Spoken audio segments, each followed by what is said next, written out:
ਜਦੋਂ ਕਿਸੇ ਵੀ ਦੇਸ਼ ਜਾਂ ਕੌਮ ਦੇ ਅੰਦਰ ਆ ਕੇ ਵਾਹ ਆਜ਼ਾਦੀ ਦੀ ਵਗਦੀ ਏ ਉਦੋਂ ਦੇਸ਼ ਦੇ ਵੱਡੇ ਆਸ਼ਕਾਂ ਨੂੰ ਰਹਿੰਦੀ ਹੋਸ਼ ਨਾ ਸੀਸ ਤੇ ਪੱਗਦੀ ਏ। ਘਰ ਉਜੜਦੇ ਸੈਂਕੜੇ ਮੱਖੀਆਂ ਦੇ ਬੱਤੀ ਤਾਂ ਇੱਕ ਮੋਮ ਦੀ ਜਗਦੀ ਏ। ਸਿਰਫ ਖੂਨ ਸ਼ਹੀਦਾਂ ਦਾ ਨੁਚੜਦਾ ਏ ਤੇ ਮਹਿੰਦੀ ਹੋਰਨਾਂ ਦੇ ਹੱਥਾਂ ਤੇ ਲੱਗਦੀ ਏ ਤੇ ਮਹਿੰਦੀ ਹੋਰਨਾਂ ਦੇ ਹੱਥਾਂ ਤੇ ਲੱਗਦੀ ਏ। ਅਦਾਰਾ ਮੀਡੀਆ ਦੇਖ ਰਹੇ ਸਾਰੇ ਹੀ ਦਰਸ਼ਕਾਂ ਨੂੰ ਸਭ ਤੋਂ ਪਹਿਲਾਂ ਵਾਹਿਗੁਰੂ ਜੀ ਕਾ ਖਾਲਸਾ ਵਾਹਿਗੁਰੂ ਜੀ ਕੀ ਫਤਿਹ। ਅਦਾਰਾ ਮੀਡੀਆ ਪੰਜਾਬ ਦੇ ਸਟੂਡੀਓ ਵਿੱਚ ਸਾਡੇ ਨਾਲ ਅੱਜ ਵਿਸ਼ੇਸ਼ ਤੌਰ ਤੇ ਪਹੁੰਚੇ ਹਨ ਭਾਈ ਸਾਹਿਬ ਭਾਈ ਤਰਸੇਮ ਸਿੰਘ ਜੀ ਅਟਵਾਲ, ਜਿਨ੍ਹਾਂ ਨਾਲ ਅਸੀਂ ਅੱਜ ਜੋ ਭਖਦੇ ਮਸਲੇ ਹਨ, ਜੋ ਕਿ ਭਖਦੇ ਮਸਲੇ ਅਦਾਰਾ ਮੀਡੀਆ ਪੰਜਾਬ ਟੀਵੀ ਤੇ ਵੀ ਹਨ, ਇਹਨਾਂ ਵਿੱਚ ਜੋ ਪ੍ਰੋਗਰਾਮ ਲੈ ਕੇ ਪੇਸ਼ ਹੋਏ ਹਨ।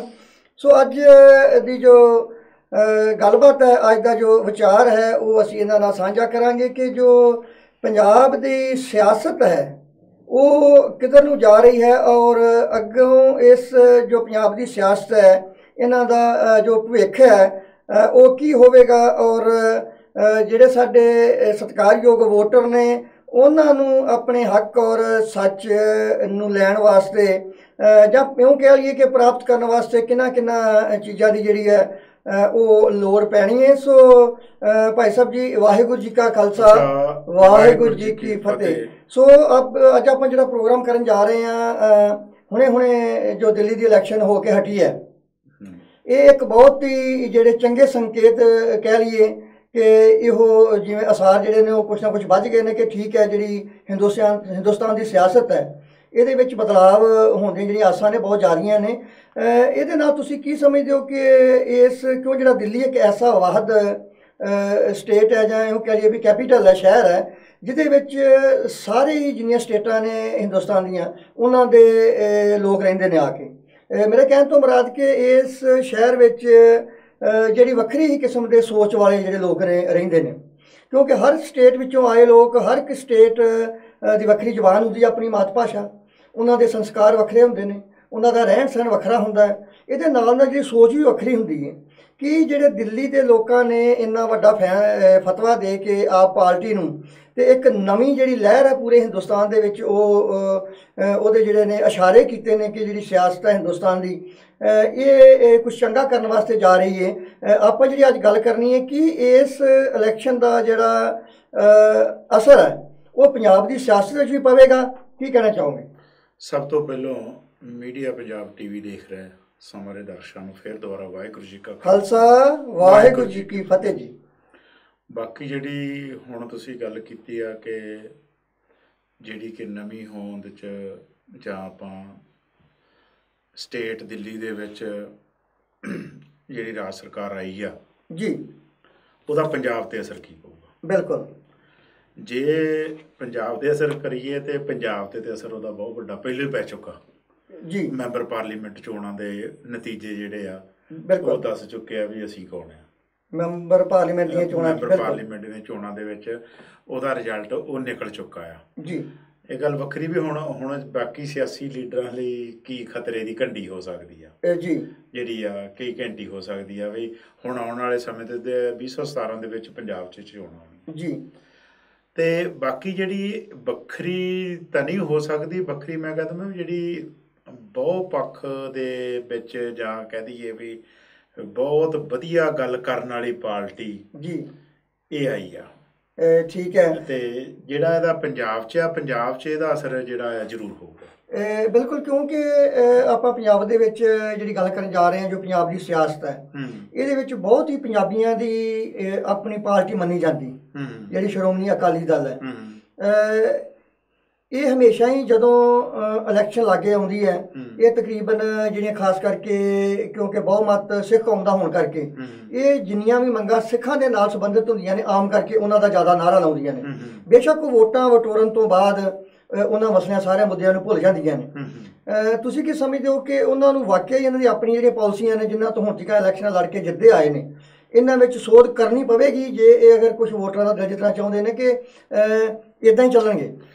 ਦੇਖੋ, ਜੇ ਸ਼੍ਰੋਮਣੀ ਅਕਾਲੀ ਦਲ ਆਪਾਂ ਕਹਿ ਲਈਏ ਜੀ ਜਦੋਂ ਹੋਂਦ 'ਚ ਆਇਆ ਹਾਂਜੀ ਤੇ ਸ਼ਾਇਦ ਜੇ ਇਹ ਸਹੀ ਰਹਿੰਦਾ ਹੁਣ ਤੱਕ ਤੇ ਸ਼ਾਇਦ ਆਮ ਪਾਰਟੀ ਦੀ ਜਾਂ ਆਪ ਪਾਰਟੀ ਦੀ ਲੋੜ ਨਾ ਪੈਂਦੀ ਜੀ ਪੰਜਾਬ ਨੂੰ, ਜੀ ਜਿਹੜੀ ਤੁਸੀਂ ਸਿੱਖਾਂ ਦੀ ਗੱਲ ਕੀਤੀ ਆ। ਜੀ ਕਿਉਂਕਿ ਜਿਸ ਵੇਲੇ ਸ਼੍ਰੋਮਣੀ ਅਕਾਲੀ ਦਲ ਹੋਂਦ 'ਚ ਆਇਆ, ਸ਼੍ਰੋਮਣੀ ਗੁਰਦੁਆਰਾ ਪ੍ਰਬੰਧਕ ਕਮੇਟੀ ਹੋਂਦ 'ਚ ਆਈ ਜੀ 1920 21 23 ਤੋਂ ਸਾਰਾ ਲਗਭਗ ਸ਼ੁਰੂ ਹੋਇਆ। ਬਿਲਕੁਲ ਇਹ ਇਸੇ ਕਰਕੇ ਹੋਇਆ ਸੀ, ਪਹਿਲੋਂ ਧਰਮ ਸਾਡਾ ਹੋਊਗਾ, ਸ਼੍ਰੋਮਣੀ ਕਮੇਟੀ ਹੋਊਗੀ, ਉਸ ਤੋਂ ਬਾਅਦ ਉਹਦੀ ਦੇਖਭਾਲ ਕਰਨ ਵਾਸਤੇ ਬਿਲਕੁਲ ਵੀ ਸ਼੍ਰੋਮਣੀ ਕਮੇਟੀ ਨੂੰ ਇਹ ਕਹਿ ਲਈਏ ਵੀ ਸ਼੍ਰੋਮਣੀ ਜਿਹੜੀ ਸਿੱਖਾਂ ਦੀ ਸੰਸਥਾ ਨੂੰ ਜੇ ਰਾਜਨੀਤਿਕ ਤੇ ਲੋੜ ਪਵੇ ਤੇ ਉਹ ਸ਼੍ਰੋਮਣੀ ਅਕਾਲੀ ਦਲ ਉਹ ਚੀਜ਼ਾਂ ਤੇ ਵੱਧ ਚੜ ਕੇ ਹਿੱਸਾ ਲਵੇ, ਧਰਮ ਪੱਖ ਨਾਲ ਰਵੇ, ਪਰ ਇਹਦੀ ਸਾਂਭ ਸੰਭਾਲ ਨਾਲ ਮਨੁੱਖਤਾ ਦੀ ਜਿਹੜਾ ਸਾਡਾ ਸਹੀ ਸੰਦੇਸ਼ਾ ਆ ਉਹ ਰਾਜਨੀਤਿਕ ਤੌਰ ਤੇ ਸ਼੍ਰੋਮਣੀ ਅਕਾਲੀ ਦਲ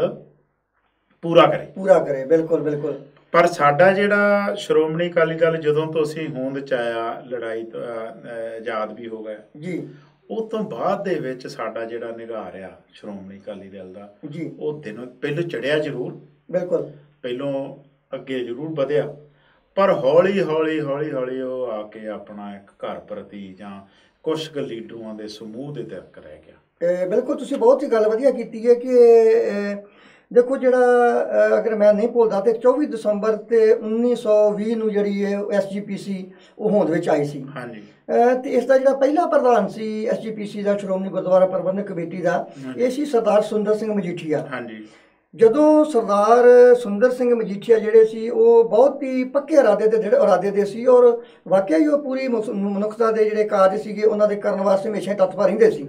ਪਰ ਜਿਹੜੀ ਉਸ ਟਾਈਮ ਦੀ ਅੰਗਰੇਜ਼ ਹਕੂਮਤ ਸੀ ਉਹਨਾਂ ਨੂੰ ਪਤਾ ਸੀ ਕਿ ਜੇ ਇਨਸਾਨ ਇਸੇ ਪਦਵੀ ਤੇ ਰਿਹਾ ਤੇ ਅਸੀਂ ਆਪਣੀ ਮਨਮਰਜ਼ੀ ਦੇ ਜਿਹੜੇ ਕੰਮ ਆ ਇਹਨਾਂ ਕੋਲ ਨਹੀਂ ਕਰਵਾ ਸਕਾਂਗੇ, ਕਿ ਇਹ ਆਪਣੀ ਮਨਮਰਜ਼ੀ ਜਾਂ ਆਪਣੀ ਦਖਲਅੰਦਾਜ਼ੀ ਜਿਹੜੀ ਆ ਅਗਰ ਗੁਰਦੁਆਰਿਆਂ ਵਿੱਚ ਅਸੀਂ ਕਾਮਯਾਬ ਰੱਖਣੀ ਹੈ, ਜੇ ਅਗਰ ਅਸੀਂ ਸਿੱਖ ਸਿਆਸਤ ਵਿੱਚ ਜਾਂ ਇਉਂ ਕਹਿ ਲਈਏ ਕਿ ਪੰਜਾਬ ਦੀ ਸਿਆਸਤ ਤੇ ਕਾਮਯਾਬ ਹੋਣਾ ਹੈ ਤੇ ਸਾਨੂੰ ਗੁਰਦੁਆਰਿਆਂ ਨੂੰ ਆਪਣੇ ਹੱਥਾਂ 'ਚ ਕਰਨਾ ਪਵੇਗਾ। ਇਹ ਅੱਜ ਵੀ ਹੈ ਕਿ ਜਿਹੜਾ ਬੰਦਾ ਗੁਰਦੁਆਰਿਆਂ ਤੇ ਕਾਬਜ ਹੈ ਉਹ ਪੰਜਾਬ ਦੀ ਸਿਆਸਤ ਤੇ ਕਾਬਜ ਹੈ, ਕੋਈ ਦੋ ਰਾਵਾਂ ਨਹੀਂ ਹਨ।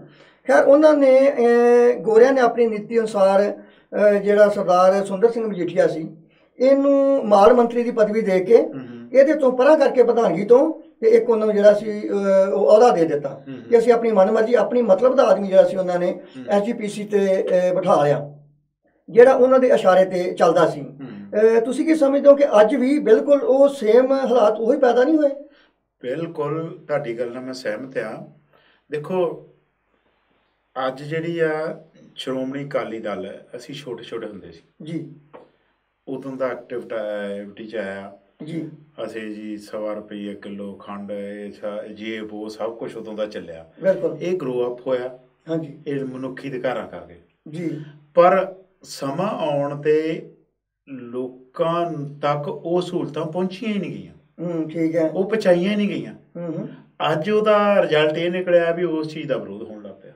ਠੀਕ ਹੈ, ਜਿਹੜੀ ਮਨੁੱਖਤਾ ਦੀ ਜਿਹੜੀਆਂ ਆਪਾਂ ਸਹੂਲਤ, ਜਿਹੜੀ ਹੁਣ ਆਮ ਪਾਰਟੀ ਆ ਜੀ, ਜਿਹੜੀ ਪੰਜਾਬ 'ਚ ਵੀ ਆਈ ਗਈ ਆ, ਪੰਜਾਬ 'ਚ ਚਲੋ 4 ਮੈਂਬਰ ਪਾਰਲੀਮੈਂਟ ਆ ਜੀ, ਤੇ ਜਿਹੜੀ ਦਿੱਲੀ 'ਚ ਵੀ ਸਰਕਾਰ ਬਣਾ ਕੇ ਬੈਠੀ ਆ।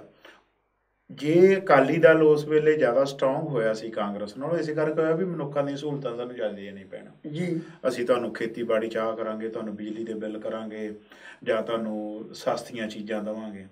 ਅੱਜ ਉਹੀ ਮੁੱਦੇ ਰੀਓਪਨ ਹੋ ਰਹੇ ਆ ਜੀ, ਉਹ ਕਹਿੰਦੇ ਆ ਵੀ ਪੰਜਾਬ 'ਚ ਐਜੂਕੇਸ਼ਨ ਅਸੀਂ ਤੁਹਾਨੂੰ ਦੇਵਾਂਗੇ ਜੀ, ਦਿੱਲੀ 'ਚ ਵੀ ਐਜੂਕੇਸ਼ਨ ਦੇਵਾਂਗੇ, ਜਾਣੀ ਕਿ ਉਹਨਾਂ ਦਾ ਮੁੱਦਾ ਹੀ ਆ ਜੀ, ਬਿਲਕੁਲ ਐਜੂਕੇਸ਼ਨ ਤੁਹਾਨੂੰ ਦੇਵਾਂਗੇ ਜੀ, ਕੰਮਕਾਰ ਤੁਹਾਨੂੰ ਦੇਵਾਂਗੇ ਜੀ, ਬਿਜਲੀਆਂ ਮੁਹੱਈਆ ਕਰਾਵਾਂਗੇ, ਜਿਹੜੀਆਂ ਬੇਸਿਕ ਸਹੂਲਤਾਂ ਆ ਹਰੇਕ ਬੰਦੇ ਦੇ ਵਿੱਚੋਂ ਉਹ ਤੁਹਾਨੂੰ ਅਸੀਂ ਪੈਦਾ ਕਰਕੇ ਦੇਵਾਂਗੇ, ਉਹ ਤੁਹਾਨੂੰ ਅਸੀਂ ਦੇਵਾਂਗੇ। ਅੱਛਾ, ਇਹ ਜਿਹੜੀਆਂ ਸਹੂਲਤਾਂ ਜਦੋਂ 10 ਸਾਲ ਦੇ ਪਿਛਲੇ ਸਮੇਂ 'ਚੋਂ ਦੇਖ ਲਓ, ਤੁਸੀਂ ਦੇਖ ਲਓ, ਉਹ ਲੋਕਾਂ ਨੂੰ ਮਿਲੀਆਂ ਨਹੀਂ। ਠੀਕ ਹੈ, ਤੇ ਇਹ ਚੀਜ਼ ਕਰਕੇ ਹੁਣ ਲੋਕੀ ਮਹਿਸੂਸ ਕਰਦੇ ਵੀ ਸਾਨੂੰ ਮਿਲਣੀਆਂ ਤੇ ਚਾਹੀਦੀਆਂ। ਇਸ ਕਰਕੇ ਆਮ ਪਾਰਟੀ ਦਾ ਜਿਹੜਾ ਆ ਉਹ ਪਹਿਲ ਦੇ ਆਧਾਰ ਤੇ ਵੀ ਉਹਨਾਂ ਨੂੰ ਪਹਿਲ ਦਿੱਤੀ ਜਾਵੇ ਵੀ ਕੋ ਪਰਖਿਆ ਜਾਵੇ। ਬੇਸ਼ੱਕ ਇਹਦੇ ਵਿੱਚ ਕੋਈ ਦੋ ਰਾਵਾਂ ਨਹੀਂ ਕਿ ਦੇਖੋ ਐਜ ਸਿੱਖ ਹੋਣ ਦੇ ਨਾਤੇ ਅਸੀਂ ਵੀ ਬਿਲਕੁਲ ਆਪਣੀ ਸ਼੍ਰੋਮਣੀ ਅਕਾਲੀ ਦਲ ਨੂੰ ਪਹਿਲ ਦਿੰਦੇ ਆਏ ਕਿ ਠੀਕ ਹੈ ਇਹ ਜੱਟਾਂ ਦੀ ਪਾਰਟੀ, ਕਿਉਂਕਿ ਜ਼ਿਆਦਾ ਜਿਹੜਾ ਆਪਣਾ ਕਿੱਤਾ ਉਹ ਜ਼ਿਮੀਂਦਾਰੀ ਨਾਲ ਸੰਬੰਧਿਤ ਹੈ। ਵੀ ਜਿੱਥੇ ਅਸੀਂ ਬਿਜਲੀ ਫਰੀ ਦੀ ਗੱਲ ਕਰਦੇ ਹਾਂ, ਮੋਟਰਾਂ ਦੀ ਕਹਿ ਲਈਏ ਜਾਂ ਐਸੇ ਹੋਰ ਮੁੱਦੇ ਕਹਿ ਲਈਏ, ਤੁਸੀਂ ਕੀ ਸਮਝਦੇ ਹੋ ਕਿ ਇਹ ਇਕੱਲਾ ਬਿਜਲੀ ਦੀਆਂ ਜਿਹੜੀਆਂ ਜੱਟਾਂ ਨੂੰ ਮੋਟਰਾਂ ਦੀ ਜਿਹੜੀ ਬੱਤੀ ਸੀ ਉਹ ਫ੍ਰੀ ਦੇ ਕੇ ਇਹ ਕਿਸਾਨਾਂ ਦਾ ਜਿਹੜੀ ਇੱਥੇ ਦਿਲ ਜਿੱਤ ਸਕੀ ਹੈ ਜਾਂ ਦੇਖੋ ਜਿਹੜੀ ਉਹ ਕਿਸਾਨਾਂ ਦਾ ਦਿਲ ਨਹੀਂ ਜਿੱਤਿਆ, ਨਾ ਕਾਂਗਰਸ ਨੇ ਜਿੱਤਿਆ ਜੀ ਤੇ ਨਾ ਜਿੱਤਿਆ ਅਕਾਲੀਆਂ ਨੇ। ਠੀਕ ਹੈ। ਦੇਖੋ ਜਿਹੜੇ ਕਿਸਾਨ ਹੈ ਉਹ ਤਾਂ ਕਹਿੰਦਾ ਨਹੀਂ ਸਾਨੂੰ ਫ੍ਰੀ ਦਿਓ, ਨਹੀਂ ਬਿਲਕੁਲ ਨਹੀਂ, ਉਹ ਕਹਿੰਦਾ ਦੋ ਭਵਿਸ਼ ਮਹਿੰਗੀ ਕਰ ਦਿਓ, ਮਹਿੰਗੀ ਦਿਓ, ਸਾਨੂੰ 24 ਘੰਟੇ ਦਿਓ, 24 ਘੰਟੇ ਦਿਓ। ਉਹਨਾਂ ਦੀ ਮੰਗ ਇਹ ਆ, ਨਾ ਕਿ ਉਹਨਾਂ ਦੀ ਮੰਗ ਹੈ ਵੀ ਸਾਨੂੰ ਫ੍ਰੀ ਦੇ ਦਿਓ ਤੇ 4 ਘੰਟੇ ਦੇ ਦਿਓ ਜੀ, ਹੈਨਾ। ਉਹ ਕਹਿੰਦੇ ਸਾਨੂੰ 24 ਘੰਟੇ ਬਿਜਲੀ ਦਿਓ, ਸਾਡੇ ਕੋਲੋਂ ਪੈਸੇ ਲਓ। ਬਿਲਕੁਲ। ਦੂਜੀ ਗੱਲ ਇਹਦੇ ਨਾਲ ਇਹ ਜਿਹੜਾ ਆਮ ਆਦਮੀ ਨੂੰ ਫਾਇਦਾ ਨਹੀਂ ਹੋਇਆ ਇਹਦੇ 'ਚ, ਠੀਕ ਹੈ, ਜਿਹੜਾ 4 ਖੇਤਾਂ ਵਾਲਾ, 2 ਖੇਤਾਂ ਵਾਲਾ, 3 ਖੇਤਾਂ ਵਾਲਾ, ਉਹਨੂੰ ਬਿਜਲੀ ਫ੍ਰੀ ਦਾ ਕੋਈ ਫਾਇਦਾ ਨਹੀਂ ਹੈ। ਇਹਦਾ ਬੈਨੀਫਿਟ ਕਿਹਨੂੰ ਹੋਇਆ? ਉਹਨਾਂ ਹੀ ਅਮੀਰ ਤਬਕੇ ਨੂੰ, ਜਿਹਦਾ 100-100 200 ਖੇਤ ਹੈ, ਬਿਲਕੁਲ, ਉਹਨਾਂ ਨੇ ਬਿਜਲੀ ਇਹ ਮਹਿਸੂਸ ਕੀਤੀ ਆ।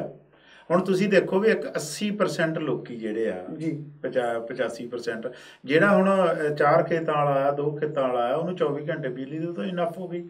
ਔਰ ਉਹ ਪੈਸੇ ਲੈ ਵੀ ਲਓ ਉਹਦੇ ਯੂਨਿਟ ਦੇ ਹਿਸਾਬ ਨਾਲ, ਉਹਨੂੰ ਕਿੰਨੇ ਕੁ ਦੇਣੇ ਆ ਪੈਸੇ।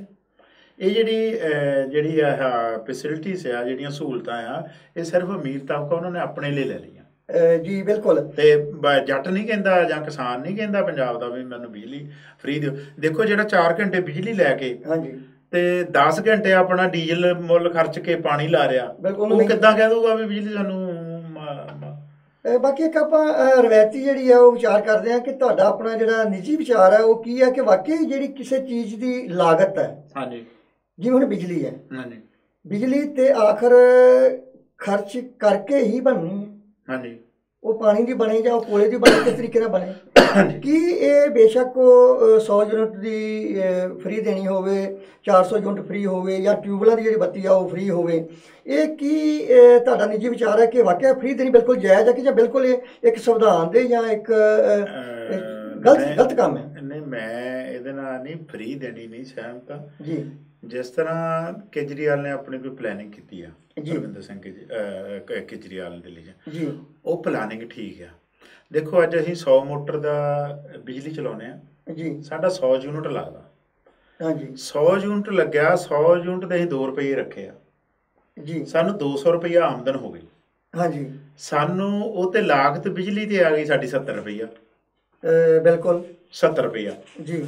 ਪਹਿਲੋਂ ਅਸੀਂ ਆਪਣੀ ਲਾਗਤ ਦੇਖ ਲਈ ਵੀ ਸਾਡੀ ਆਉਂਦੀ ਹੈ 70 ਰੁਪਈਆ, ਹਾਂਜੀ, 2 ਰੁਪਏ ਯੂਨਿਟ ਰੱਖ ਕੇ ਅਸੀਂ ਰੱਖਦੇ ਲੈ ਆ ਗਏ, ਸਾਡੇ ਕੋਲ 130 ਰੁਪਈਆ ਪਲੱਸ ਹੋ ਗਿਆ, ਬਿਲਕੁਲ 130 ਰੁਪਏ।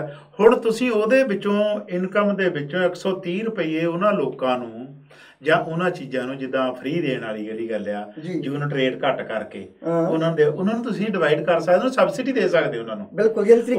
ਹਾਂ, ਉਹ ਇਹਨਾਂ ਨੇ ਕੇਜਰੀਵਾਲ ਨੇ ਇਹਨਾਂ ਤਰੀਕਾ ਗੌਰਮੈਂਟਾਂ ਨੂੰ ਇਹ ਤਰੀਕੇ ਬਣਾਉਣੇ ਚਾਹੀਦੇ ਆ ਕਿ ਸਾਡੀ ਜਿਹੜੀ ਲਾਗਤ ਹੈ, ਲਾਗਤ ਕਿੱਦਾਂ ਪੂਰੀ ਕਰਨੀ ਪਹਿਲੋਂ ਜੀ, ਜਿਹੜੀ ਬਿਜਲੀ ਦੀ ਲਾਗਤ ਪੂਰੀ ਕਰੋ, ਉਹ 'ਚੋਂ ਜੇ ਸਾਨੂੰ ਪ੍ਰੋਫਿਟ ਹੁੰਦਾ ਫਿਰ ਤੁਸੀਂ ਪ੍ਰੋਫਿਟ ਉਹ ਜਿਹੜੇ ਬੰਦੇ ਨਹੀਂ ਯੂਜ਼ ਕਰਦੇ ਜਾਂ ਜਿਹੜੇ ਬੰਦਿਆਂ ਦੀ ਆਮਦਨ ਘੱਟ ਆ ਜਾਂ ਇਹਨਾਂ ਦੇ ਖਰਚੇ ਘੱਟ ਆ, ਉਹਨਾਂ ਨੂੰ ਤੁਸੀਂ ਸਬਸਿਡੀ ਦੇ ਆਧਾਰ ਤੇ ਦੇ ਦਿਓ, ਜਾਂ ਕਿਸੇ ਫੈਕਟਰੀ ਨੂੰ ਚਲਾਉਣ ਵਾਸਤੇ, ਜਾਂ ਕੋਈ ਇਹੋ ਜਿਹੀਆਂ ਚੀਜ਼ਾਂ ਜਿਹੜੀਆਂ ਤੁਹਾਨੂੰ ਗਾਂਹ ਬੈਨੀਫਿਟ ਦੇਣ। ਮੰਨ ਲਓ ਤੁਸੀਂ ਇੱਕ ਫੈਕਟਰੀ ਨੂੰ ਦੇਤੀ, ਉਹਨੂੰ ਕਹਿ ਦਿਓ ਫੈਕਟਰੀ ਨੂੰ ਤੈਨੂੰ ਬਿਜਲੀ ਅਸੀਂ ਫ੍ਰੀ ਦਿੰਦੇ ਆ, ਪਰ ਇਹਦੇ ਵੱਟੇ ਤੂੰ ਇਹਨਾਂ ਲੋਕਾਂ ਦੀ ਜਿਹੜੀ ਆ ਤੂੰ ਜਿਹੜੀ ਪ੍ਰੋਡਕਟ ਕਰ ਰਿਹਾ ਨਾ, ਇੰਨਾ ਰੇਟ ਘੱਟ ਕਰ ਦੇ, ਬਿਲਕੁਲ। ਅੱਛਾ, ਉਹ ਫੈਸਿਲਿਟੀ ਲੋਕਾਂ ਨੂੰ ਚੱਲ ਗਈ, ਸਬਸਿਡੀ, ਠੀਕ ਹੈ, ਉਹ ਸਭ। ਚਲੋ ਮੰਨ ਲਓ ਖਾਦ ਦੀ ਗੱਲ ਲਾ ਲਈਏ, ਇੱਕ ਤੁਸੀਂ ਫੈਕਟਰੀ ਨੂੰ ਬਿਜਲੀ ਘੱਟ ਰੇਟ ਤੇ ਦੇ ਕੇ ਉਹਨੂੰ ਕਹਿ ਦੇ ਵੀ ਤੂੰ ਜਿਹੜੀ ਆ ਤੇਰੀ ਮਸ਼ੀਨਰੀ ਤੇਰੀ ਚੱਲਦੀ ਆ, ਤੂੰ ਖਾਦ ਦਾ ਰੇਟ 200 ਰੁਪਏ ਨੂੰ ਤੂੰ 130 ਰੁਪਏ ਲਾ, ਬਿਲਕੁਲ ਦੂਜੇ ਤਰੀਕੇ ਨਾਲ, ਉਹ ਸਬਸਿਡੀ ਲੋਕਾਂ ਕੋਲ ਚੱਲ ਗਈ। ਤੁਹਾਡੇ ਕਹਿਣ ਦਾ ਮਤਲਬ ਕੋਈ ਨਾ ਕੋਈ ਜਿਹੜਾ ਢਾਂਚਾ ਸੰਵਿਧਾਨ ਦਾ ਸਿਸਟਮ ਜਿਹੜਾ ਉਹ ਵਧੀਆ ਕਰਨਾ ਪਵੇਗਾ। ਦੇਖੋ ਇਦਾਂ ਤਾਂ ਹੋ ਨਹੀਂ ਸਕਦੀ ਵੀ ਜਾਂ ਤੁਸੀਂ ਇੱਕ ਪਾਸਿਓਂ ਹੀ ਦੇਖੋ ਮਾਈਨਸ ਪਲੱਸ ਤਾਂ ਹੋਣਾ ਹੀ ਹੋਣਾ, ਇੱਕ ਪਾਸਿਓਂ ਸਾਨੂੰ ਕਿਤੇ ਪੈਸੇ ਪਲੱਸ ਹੋ ਰਹੇ ਆ, ਅਸੀਂ ਉਧਰੋਂ ਲਿਆ ਕੇ ਇੱਧਰ ਪਾ ਦਈਏ। ਹਾਂਜੀ, ਸਾਨੂੰ ਜਿਹੜਾ ਗੌਰਮੈਂਟ ਜਿੰਨਾ ਚਿਰ ਲੋਕਾਂ ਨਾਲੋਂ ਅਮੀਰ ਨਹੀਂ ਬਣਦੀ, ਬਿਲਕੁਲ, ਉਨਾ ਚਿਰ ਰਾਜ ਸਹੀ ਤਰੀਕੇ ਨਾਲ ਨਹੀਂ ਹੋ ਸਕਦਾ, ਪੈਸੇ ਬਗੈਰ ਨਹੀਂ ਚੱਲੇਗਾ। ਅੱਜ ਜਿਹੜੀ ਆ ਗੌਰਮੈਂਟ ਨਾਲੋਂ ਲੋਕੀ ਅਮੀਰ ਆ, ਬਿਲਕੁਲ, ਜਿਹੜੇ ਸਾਡੇ ਚੰਦ ਬੰਦੇ ਕਹਿ ਲਈਏ, ਨਾਂ ਰਸਣ ਦੀ ਲੋੜ ਨਹੀਂ, ਕਿਉਂਕਿ ਉਹ ਬੰਦੇ ਅਮੀਰ ਆ। ਹਾਂਜੀ, ਉਹ ਗੌਰਮੈਂਟ ਨੂੰ ਕਹਿ ਰਿਹਾ ਵੀ ਅਸੀਂ ਤੁਹਾਡੇ ਦੇਣ ਤੁਸੀਂ ਸਾਡੇ ਥੱਲੇ ਆ, ਬਿਲਕੁਲ, ਹੈਨਾ। ਇਸ ਕਰਕੇ ਸਾਡਾ ਸਾਰਾ ਕਰਪਟ ਆ, ਜਿਹੜਾ ਸਿਸਟਮ ਆ ਉਹ ਕਰਪਟ ਹੋਇਆ। ਬਿਲਕੁਲ, ਆਪਾਂ ਨੂੰ ਇੱਥੇ ਜਿੱਥੇ ਆਪਾਂ ਪੰਜਾਬ ਦੀ ਸਿਆਸਤ ਦੀ ਗੱਲ ਕਰਨੀ ਹੈ, ਸਾਨੂੰ ਜਿਹੜੇ ਪੰਜਾਬ ਦੇ ਮੁੱਦੇ ਨੇ ਭਾਈ ਸਾਹਿਬ ਜ਼ਰੂਰ ਨਾਲ ਨਾਲ ਵਿਚਾਰਨੇ ਪੈਣਗੇ, ਕਿਉਂ ਇਹਨਾਂ ਦੇ ਆਧਾਰਿਤ ਜਿਹੜੀ ਇਲੈਕਸ਼ਨ ਹੈ ਉਹ ਲੜੀ ਜਾਣੀ ਹੈ। ਕਿਉਂਕਿ ਆਪਾਂ ਭਲੀ ਬਾਤ ਜਾਣਦੇ ਹਾਂ ਕਿ ਅਕਾਲੀ ਦਲ ਜਦੋਂ ਵੀ ਆਇਆ ਆਪਾਂ ਵੀ ਸ਼ਾਇਦ 7-5-6 ਇਲੈਕਸ਼ਨ ਜਿਹੜੀਆਂ ਨੇ ਉਹ ਆਪਾਂ ਲੜ ਚੁੱਕੇ ਹਾਂ। ਲੇਕਿਨ ਜਦੋਂ ਵੀ ਉਹ ਐਟ ਮੂਮੈਂਟ ਪੂਰੇ ਟਾਈਮ ਨਾਲ ਇਲੈਕਸ਼ਨ ਸਿਰ 'ਤੇ ਆਉਂਦੀ ਹੈ, ਉਦੋਂ ਹੀ ਚੰਡੀਗੜ੍ਹ ਦਾ ਮਸਲਾ, ਉਦੋਂ ਹੀ ਪਾਣੀ ਦਾ ਮਸਲਾ, ਉਦੋਂ ਹੀ ਵੱਧ ਅਧਿਕਾਰਾਂ ਦੀ ਗੱਲ, ਉਦੋਂ ਹੀ ਹਰ ਚੀਜ਼ ਜਿਹੜੀ ਹੈ ਮਤਲਬ ਉਹ ਸ਼੍ਰੋਮਣੀ ਕਮੇਟੀ ਦੀ ਗੱਲ ਹੋਵੇ, ਕੋਈ ਹੋਵੇ, ਉਹ ਆ ਜਾਂਦੀ ਹੈ। ਇੱਥੋਂ ਤੱਕ ਕਿ ਜਦੋਂ ਹੁਣ ਪਿਛਲੀ ਸ਼ਾਇਦ ਇਲੈਕਸ਼ਨ ਲੜੀ ਗਈ ਸੀ ਤੇ ਅਕਾਲੀ ਦਲ ਨੇ ਇਹ ਏਜੰਡਾ ਛੱਡ ਕੇ ਕਿ ਅਕਾਲੀ ਦਲ ਸਾਡੀ ਪਾਰਟੀ ਹੈ, ਉਹਨਾਂ ਨੇ ਇੱਕ ਪੰਜਾਬੀ ਪਾਰਟੀ ਵਜੋਂ ਜਿਹੜੀ ਸੀ ਆਪਣਾ ਮਸਲਾ ਹੱਲ ਕਰਨ ਵਾਸਤੇ ਇਹਨਾਂ ਨੂੰ ਵਰਤ ਲਿਆ। ਲੇਕਿਨ ਜਦੋਂ ਇਹਨਾਂ ਦੇ ਗੱਠਜੋੜ ਦੇ ਵਿੱਚ ਇਹਨਾਂ ਨੂੰ ਤਰੇੜਾਂ ਦਿਸੀਆਂ ਬੀਜੇਪੀ ਦੀਆਂ ਔਰ ਅਕਾਲੀ ਦਲ ਦੀਆਂ, ਇਹਨਾਂ ਇਹ ਸੋਚ ਵਿਚਾਰ ਕਰਕੇ ਕਿ ਨਹੀਂ ਸਾਨੂੰ ਅਗਲੀ ਆਉਣ ਵਾਲੀ ਇਲੈਕਸ਼ਨ ਦੇ ਵਿੱਚ ਫਿਰ ਸਿੱਖਾਂ ਦੀ ਵੋਟ ਹੀ ਜਿਹੜੀ ਹੈ ਉਹ ਜ਼ਿਆਦਾ ਮਾਫਕ ਰਹੇਗੀ, ਤਾਂ ਹੀ ਖਿੱਚ ਸਕਾਂਗੇ ਜੇ ਇਕੱਲੀ ਅਸੀਂ ਸਿੱਖ ਕੌਮ ਦੀ ਗੱਲ ਕਰਾਂਗੇ, ਕਿਉਂਕਿ ਬਹੁਮਤ ਪੰਜਾਬੀਆਂ ਦਾ ਸਿੱਖਾਂ ਨਾਲ ਹੀ ਹੈ। ਠੀਕ ਹੈ। ਔਰ ਉਹਨਾਂ ਨੇ ਪੰਜਾਬੀ ਪਲਟ ਕੇ ਫਿਰ ਦੁਬਾਰਾ ਜਿਹੜੀ ਸੀ ਉਹ ਅਕਾਲੀ ਦਲ ਨੂੰ ਜਿਹੜਾ ਉਹ ਪ੍ਰੈਫਰੈਂਸ ਦੇ ਦਿੱਤੀ। ਤੁਹਾਡਾ ਕੀ ਖਿਆਲ ਹੈ ਕਿ ਇਹ ਜਿਹੜੀਆਂ ਅਦਲਾ ਬਦਲੀ ਯਾਨੀ ਟਪੂਸੀ ਮਾਰ ਪਾਰਟੀ ਜਿਹੜੀ ਹੈ, ਠੀਕ ਹੈ ਬੇਸ਼ੱਕ ਸਾਡੀ ਆਪਣੀ ਜਾਤੀ ਪਾਰਟੀ ਕਿਉਂ ਨਹੀਂ, ਅਸੀਂ ਹਮੇਸ਼ਾ ਉਸ ਪਾਰਟੀ ਦੀ ਗੱਲ ਕਰਨੀ ਹੈ ਜਿਹੜੀ ਪੂਰੀ ਮਨੁੱਖਤਾ ਦੀ ਗੱਲ ਕਰਦੀ ਹੈ, ਜਿਹੜੀ ਹੱਕ ਔਰ ਸੱਚ ਦੀ ਗੱਲ ਕਰਦੀ ਹੈ। ਕਿ ਇਹ ਜਿਹੜੀ ਪਾਰਟੀ ਹੈ ਇਹਨਾਂ ਕੋਲ ਵਾਕਿਆ ਪੂਰੇ ਜਿੱਥੇ ਅਸੀਂ ਸਿੱਖ ਕੌਮ ਨੂੰ ਇਹ ਅਦਾਰਾ ਮੀਡੀਆ ਜਾਂ ਪੰਜਾਬ ਟੈਲੀਵਿਜ਼ਨ ਰਾਹੀਂ ਦੇ ਰਹੇ ਹਾਂ, ਟੋਟਲੀ ਸਾਰੇ ਜਿੰਨੇ ਸਾਡੇ ਦਰਸ਼ਕ ਦੇਖ ਰਹੇ ਨੇ, ਸੁਣ ਰਹੇ ਨੇ, ਉਹਨਾਂ ਨੂੰ ਇਹ ਮੈਸੇਜ ਹੈ ਕਿ ਵਾਕਿਆ ਸਾਨੂੰ ਇਹ ਇੱਕ ਨਿਰਪੱਖ ਹੋ ਕੇ ਇਹ ਚੀਜ਼ ਸੋਚਣੀ ਪਵੇਗੀ ਕਿਤੇ ਨਾ ਕਿਤੇ ਜਾ ਕੇ ਕਿ ਇਹ ਕੋਈ ਵੀ ਪਾਰਟੀ ਹੋਵੇ, ਭਾਵੇਂ ਉਹ ਬੀਜੇਪੀ ਹੋਵੇ, ਅਕਾਲੀ ਦਲ ਹੋਵੇ ਜਾਂ ਕਾਂਗਰਸ ਹੋਵੇ, ਜਿਹੜੀ ਸਾਨੂੰ ਕਿਸੇ ਨਾ ਕਿਸੇ ਤਰੀਕੇ ਦੀ ਗਲਤ ਮਿਸਯੂਜ਼ ਕਰਕੇ ਸਾਨੂੰ ਵਰਤ ਕੇ ਉਸ ਤੋਂ ਬਾਅਦ ਭੁੱਲ ਜਾਂਦੀ ਹੈ। ਇਹਨਾਂ ਕੋਲ ਸੁਚੇਤ ਹੋਣ ਦੀ ਲੋੜ ਹੈ ਤੇ ਕਿਸ ਤਰ੍ਹਾਂ ਹੋਣ?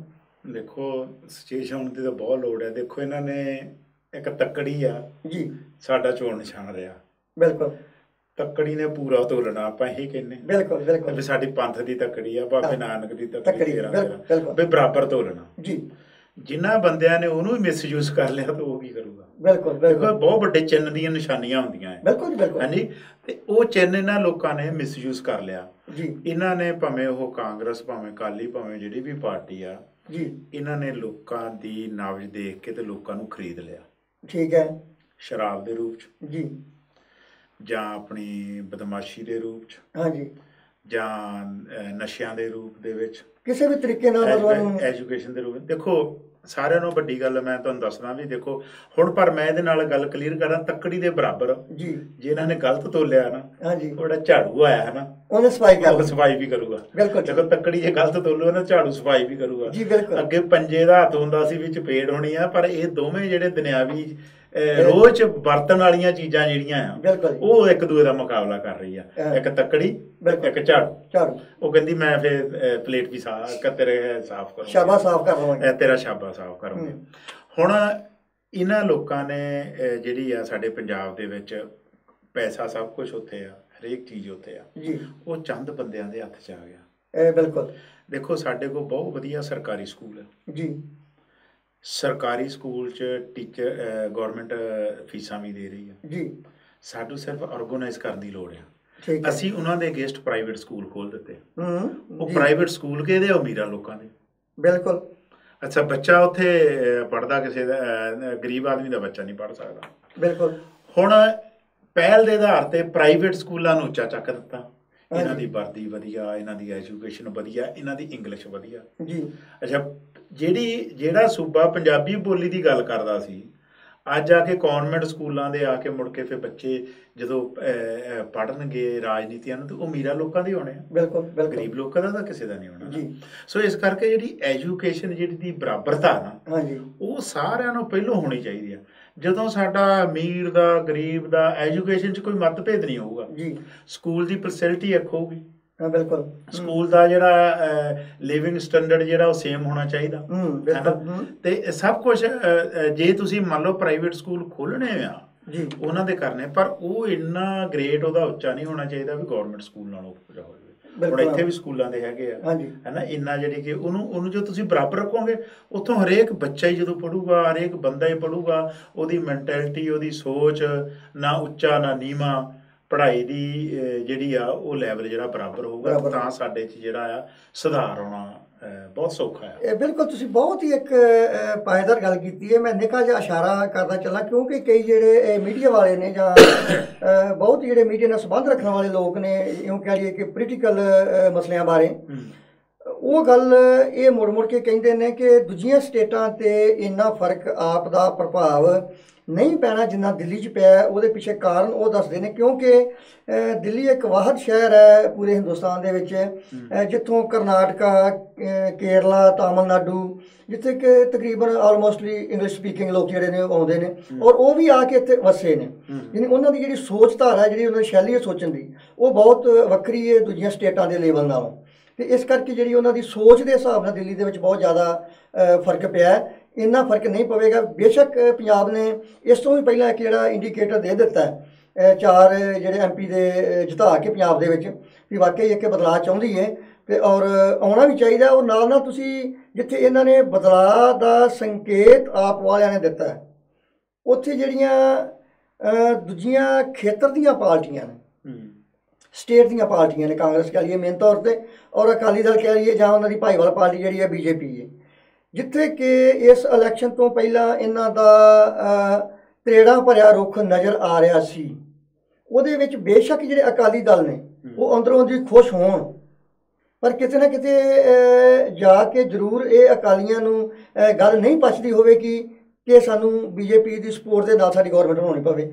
ਤੁਸੀਂ ਇਹਦੇ ਵਿੱਚ ਕੀ ਕਹੋਗੇ ਕਿ ਇਹ ਆਪਸ ਵਿੱਚ ਸੁਧਾਰ ਕਰਨਗੇ ਦਿੱਲੀ ਦੀ ਇਲੈਕਸ਼ਨ ਵੱਲੋਂ ਵੇਖ ਕੇ, ਕਿ ਇੱਦਾਂ ਹੀ ਚੱਲਦਾ ਰਹੇਗਾ?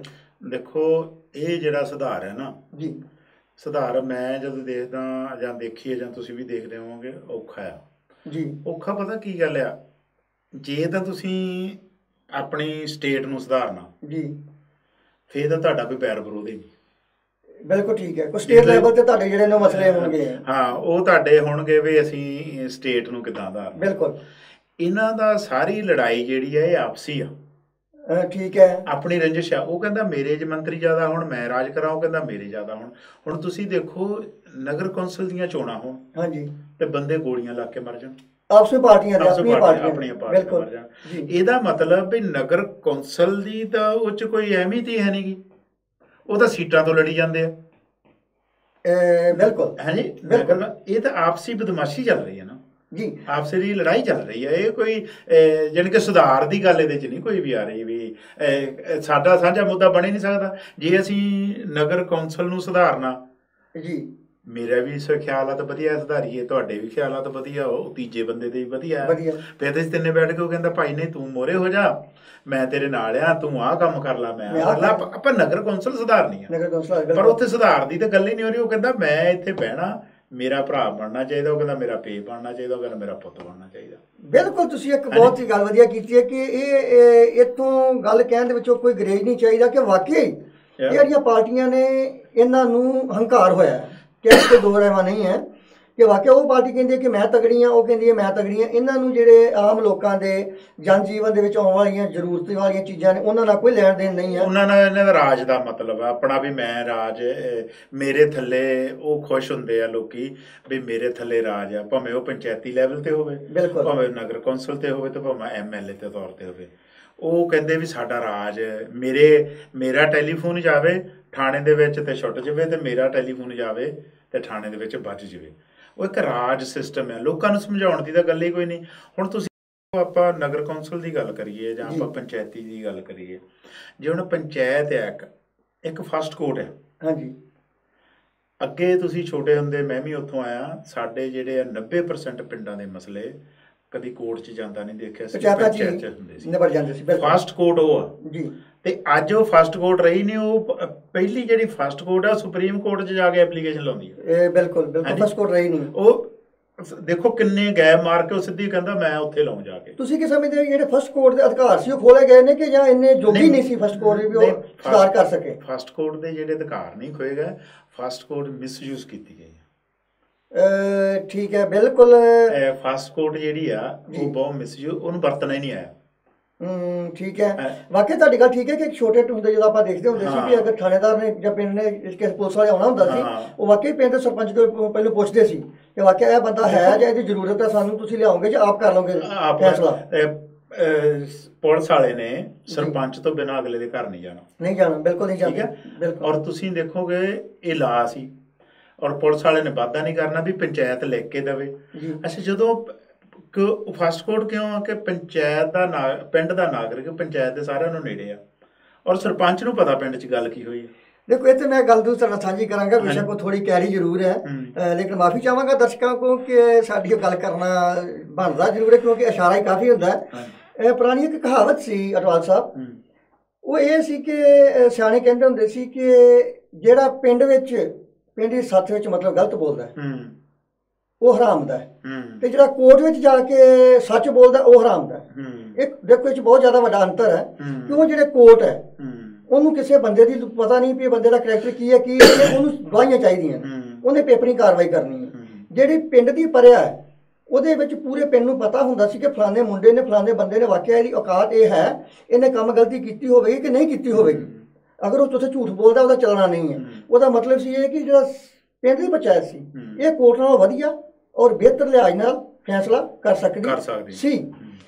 ਪਰ ਜਿੱਥੋਂ ਤੱਕ ਮੇਰਾ ਖਿਆਲ ਇਹ ਹੈ ਕਿ ਸ਼ਾਇਦ ਜਦੋਂ 84 ਦਾ ਦੌਰ ਚੱਲਿਆ ਉਸ ਤੋਂ ਬਾਅਦ ਜਿਹੜੇ ਸਟੇਟ ਗੌਰਮੈਂਟਾਂ ਨੇ ਇਹਨਾਂ ਦੇ ਜਿਹੜੇ ਛੋਟੇ ਪੱਧਰ ਦੇ ਪੰਚਾਇਤੀ ਕਾ ਮਸਲੇ ਸੀਗੇ, ਇਹਨਾਂ ਕੋਲ ਜੋ ਅਧਿਕਾਰ ਸ਼ਾਇਦ ਸਰਪੰਚਾਂ ਕੋਲ ਸੀਗੇ ਉਹ ਮੇਰੇ ਖਿਆਲ ਅੱਜ ਨਹੀਂ ਹੈ।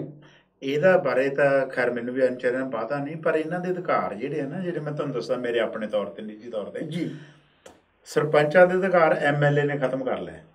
ਉਹ ਪੁੱਛੋ ਕਿੱਦਾਂ? ਬਿਲਕੁਲ।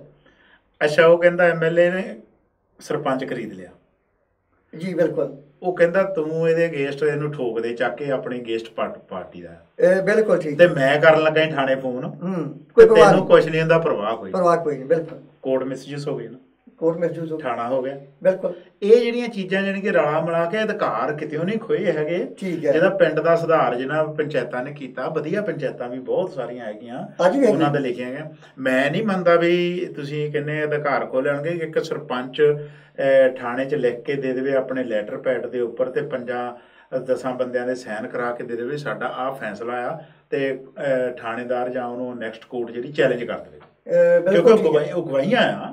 ਪਹਿਲੀ ਗਵਾਹ ਫਸਟ ਕੋਰਟ ਦੇ ਗਵਾਹ ਜਿਹੜੇ ਆ, ਮੇਨ ਮੁੱਦਾ ਉੱਥੋਂ ਸ਼ੁਰੂ ਹੁੰਦਾ। ਦੇਖੋ ਆਪਾਂ ਇਸੇ ਗੱਲ ਤੇ ਜ਼ਰੂਰ ਰਹਿਣਾ, ਵਿਸ਼ੇ ਤੇ ਆਪਾਂ ਕਲੀਅਰ ਕਰਕੇ ਅੱਗੇ ਤੁਰਾਂਗੇ ਇਹਨਾਂ ਨੂੰ।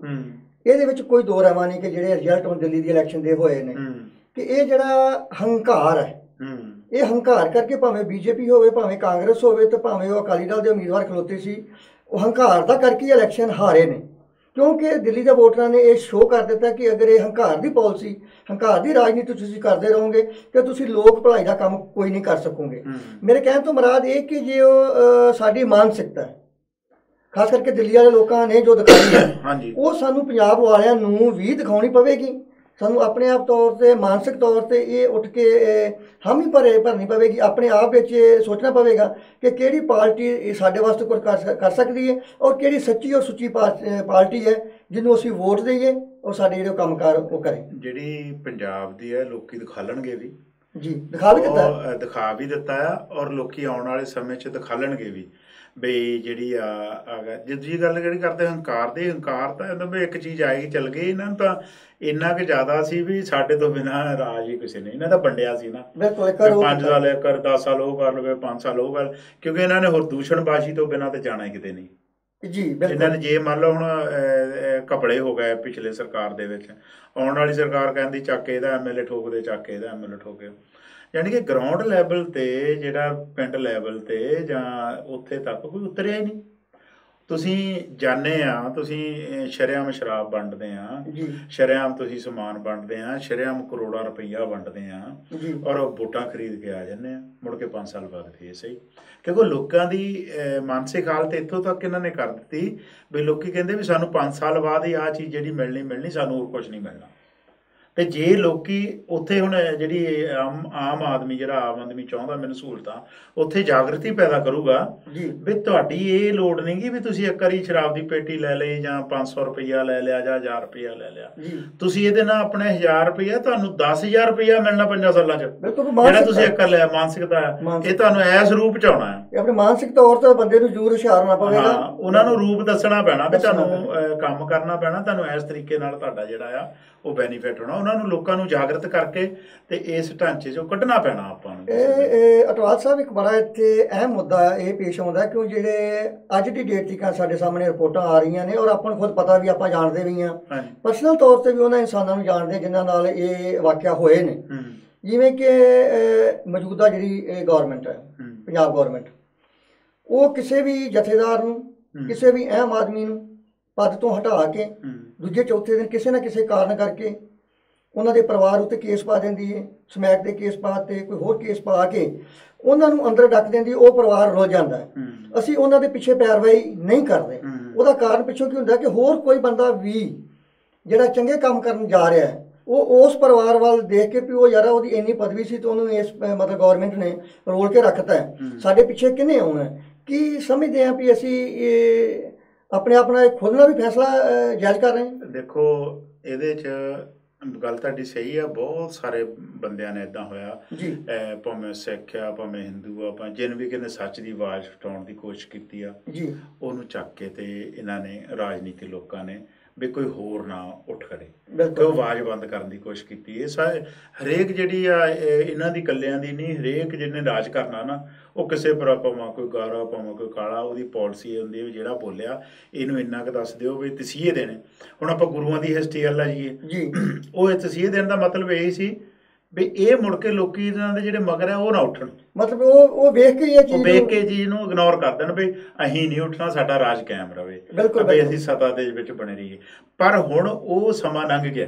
ਠੀਕ ਹੈ। ਹੁਣ ਤੁਸੀਂ ਦੇਖੋਗੇ ਹਰੇਕ ਜਿਹੜਾ ਆ ਮੀਡੀਆ ਦੇ ਵਿੱਚ, ਸੋਸ਼ਲ ਮੀਡੀਆ ਦੇ ਵਿੱਚ ਹਰੇਕ ਲੋਕੀ ਆਵਾਜ਼ ਉਠਾਉਂਦਾ ਜੀ, ਔਰ ਆਪਣੀ ਪੂਰੀ ਪੁਰਜ਼ੋਰ ਤੱਕ ਆਪਣੀ ਮਿਹਨਤ ਕਰਕੇ ਉੱਥੇ ਤੱਕ, ਜੇ ਨਾ ਵੀ ਹੋਵੇ ਆਪਣੇ SMS ਥਰੂ ਜਾਂ ਆਪਣੇ ਬਿਆਨਾਂ ਥਰੂ ਉੱਥੇ ਆਵਾਜ਼ ਪਹੁੰਚਾਉਣ ਦੀ ਕੋਸ਼ਿਸ਼ ਕਰਦਾ ਵੀ ਇਹ ਗਲਤ ਆ।